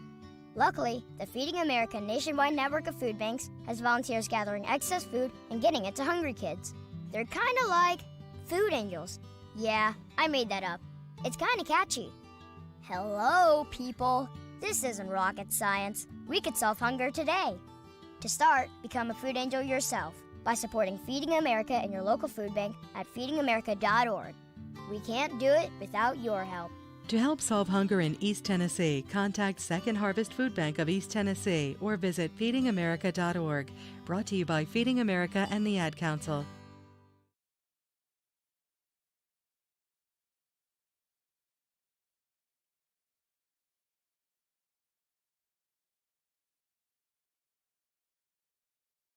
Much time's left. 4 minutes and 20 seconds. All right. Come on, Russell. Here is Perez. Nice high kick. It's going to be fielded at the 15. Coming through, and a nice open field tackle made by the Falcons. And Gibbs will take over at about the 26-yard line. Just an impressive performance. Impressive performance by the Falcons tonight. This is almost what Fulton needed. Yeah, I really, after last week was a very frustrating loss. You played well. I mean, I think everybody in Falcon country would say we didn't play well, but we had chances. And sometimes those are the games that are the most, because you just couldn't break through. We felt like that all game last week. Oh, yeah. Here's the quarterback down the far sideline. Palmer with a big run. He's going to be knocked out of bounds by Wusami Bates, and he's going to get it into Fulton territory down to the 44-yard line. You know, Palmer has been just a very great playmaking quarterback that Fulton's faced tonight. I think by far he's been able to make more with his legs tonight than what Fulton's used to. And that's why I'm kind of surprised he's still in the game. Handoff, a flag is down, as I think Fulton may have had too many people on the field again.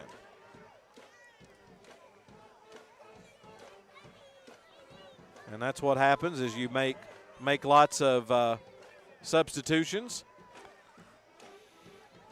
as we do see some new faces on the field.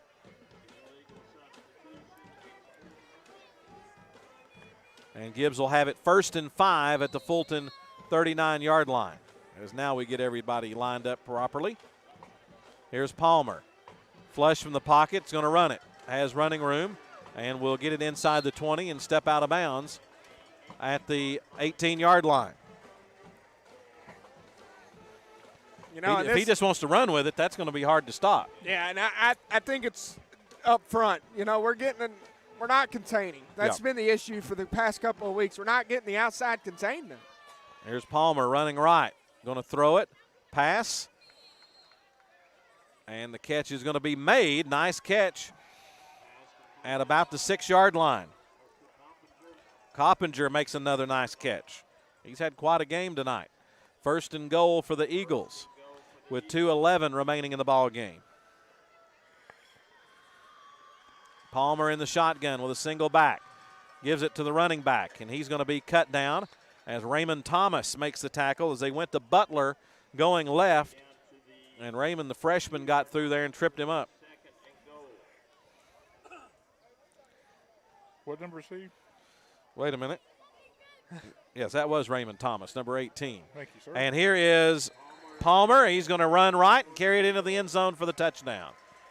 So against some second-team players for the Falcon defense, Gibbs races down the field quickly, makes it 54-25.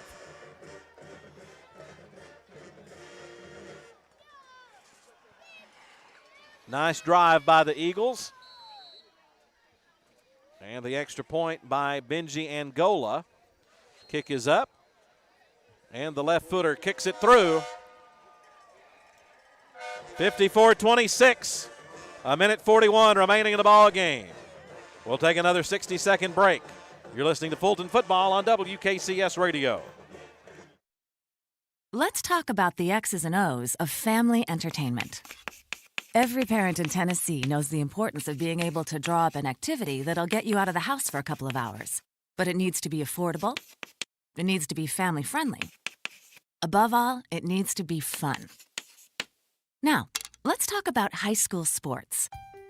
Bang for your buck, school sports provide the perfect game plan for your family. You'll enjoy all of the drama and excitement competitive sports offer. You'll be supporting the future leaders of our community in a meaningful way. Best of all, you can take the entire family without breaking the bank. Heck, you won't even dent it. Now, enough chalk talk.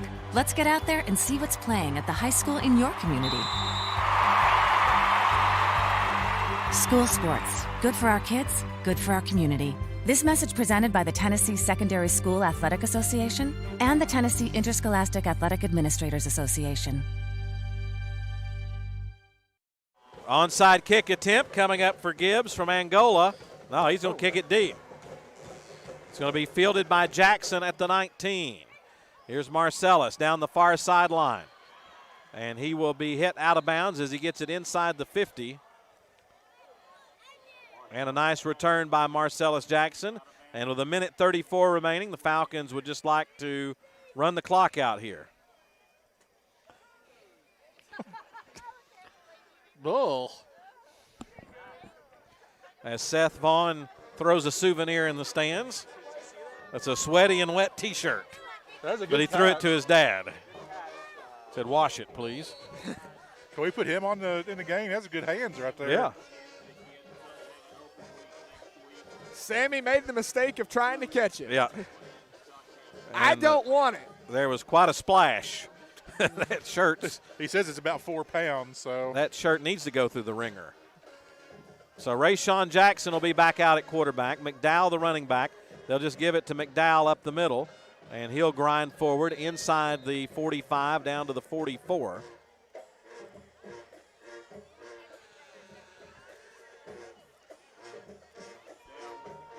Chris, you're keeping up with stats somewhat. How many rushing yards do we have tonight? At this moment where you are. Give me 1 second. Let me get to it. It takes a second to calculate here. They'll mark it down to the 43 as we reach the 1 minute mark remaining in the football game. Fulton leading 54-26. On 28 rushing attempts, we have 255 yards. Fulton's been able to run the ball at will tonight. And they've been running over people tonight, too. How many? Second down and 6 as they go to McDowell again. He's hit at the line of scrimmage, bounces off a tackler, is able to grind forward for maybe a yard. And Fulton will probably have to take just one more snap here, and they will get win number 3 on the season and go to 1-1 in region play. Nah, there's no more snap. They didn't. Yeah, they're not going to chop it in, so they will not have to take a snap. This will be Fulton's 11th consecutive win over Gibbs and win number 98 for Fulton head coach Rob Black as he tries to reach the 100-win mark. Clock rolls down, under 10 seconds remaining, and in dominating fashion, when they desperately needed it, the Fulton Falcons come on the road to Harbison's Crossroads, and they win this Region 2-4A football game over the Gibbs Eagles by the final score of 54-26. Falcons now 3-2 on the year, and the Eagles drop to 2-3. And as we said, just a impressive performance tonight by this Fulton football team. Once again, final score 54-26. Looks like Marcellus Jackson's going to be your player of the game. And it's a good win tonight here for Fulton when you needed to play well, and the Falcons were able to do that tonight. Yeah, and Fulton all around, great effort tonight. Russell, I mentioned it. I don't even remember the last time we've seen this much offense in a game. It's definitely been a while. I'm happy to see Fulton's back in region play with a win. We're sitting 1-1. That's great where you want to be, right where you want to be. With a handful of region games left, you just got to go out and win them. So Gibbs is getting ready to walk over and salute their band. And they'll try to get Fulton to move over to the other side here in just a moment as the Falcons come over here. And as soon as Coach Rob Black makes it back across the way, Steve Diggs will have a chat with the head coach of the Fulton Falcons. Just an impressive win tonight. Fulton needed it, and they improved to 3-2 on the year. Gibbs is now 2-3 on the year. Fulton 1-1 in region play. And that really sets the Falcons up, puts them in pretty good shape for making a run to the playoffs. The next region game will be at Scott County. You're good. And now down on the sideline, here's Steve Diggs with head coach Rob Black. Coach, a must-win tonight against a 4A region team, a scrappy team. Yeah, they were. You know, I'm proud of our guys. I thought we played really, really hard tonight. I thought we executed a lot more things tonight. I'm really anxious to, get back and look at this film and kind of see what we need to get corrected as far, because, I don't know what our penalty yardage was. I'm dreading looking at that part of it. And if they're there, man, we've got a lot of work to do. But I'm not going to take anything away from our big plays and our effort. And I thought we struck some people tonight. I mean, I thought we got after some people tonight, and they were a scrappy bunch as well. Yeah, our offensive weapons coming live tonight. Well, I think our speed and athleticism really showed up. And it's 4 or 5 different guys doing it. So that was good to see. It was good to see us, make plays and start gaining confidence, and it made it look fun to those guys, and that's what we're trying to do. Yeah, and Coach, if Marcella Jackson's touchdowns were not called back, he may have broken a state record tonight. And I don't know how many of them counted, but he had a good night. Yeah, Coach, halftime you had to go in and try to really keep your guys focused after some things went against us. And can you tell us about what you said to them? Well, the message is, like always, adversity is going to hit. It's going to hit in football. It's going to hit in life.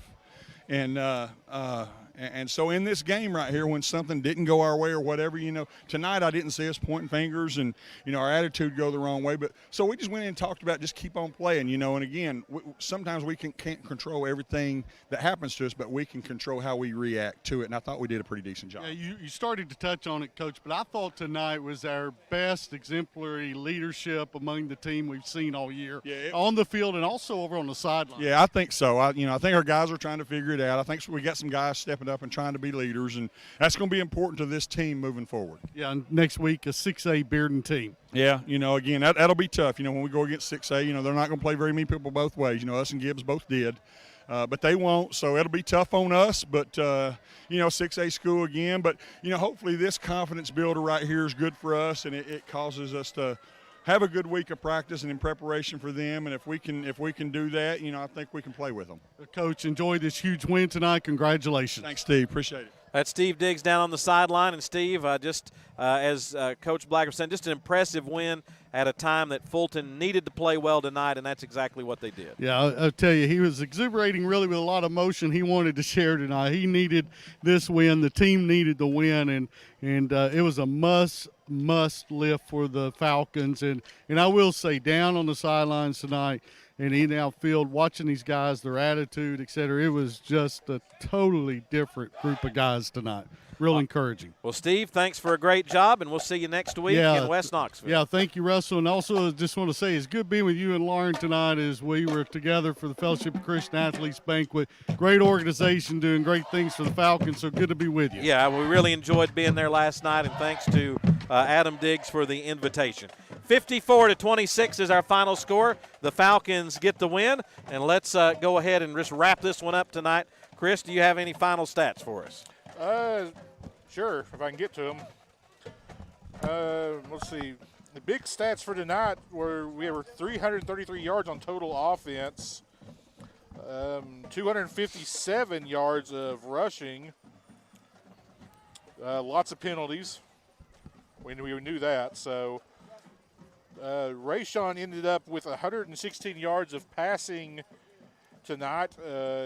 Davion ended up with 105 on rushing, and even Marcellus was at 98 yards, so he got close to 100 tonight.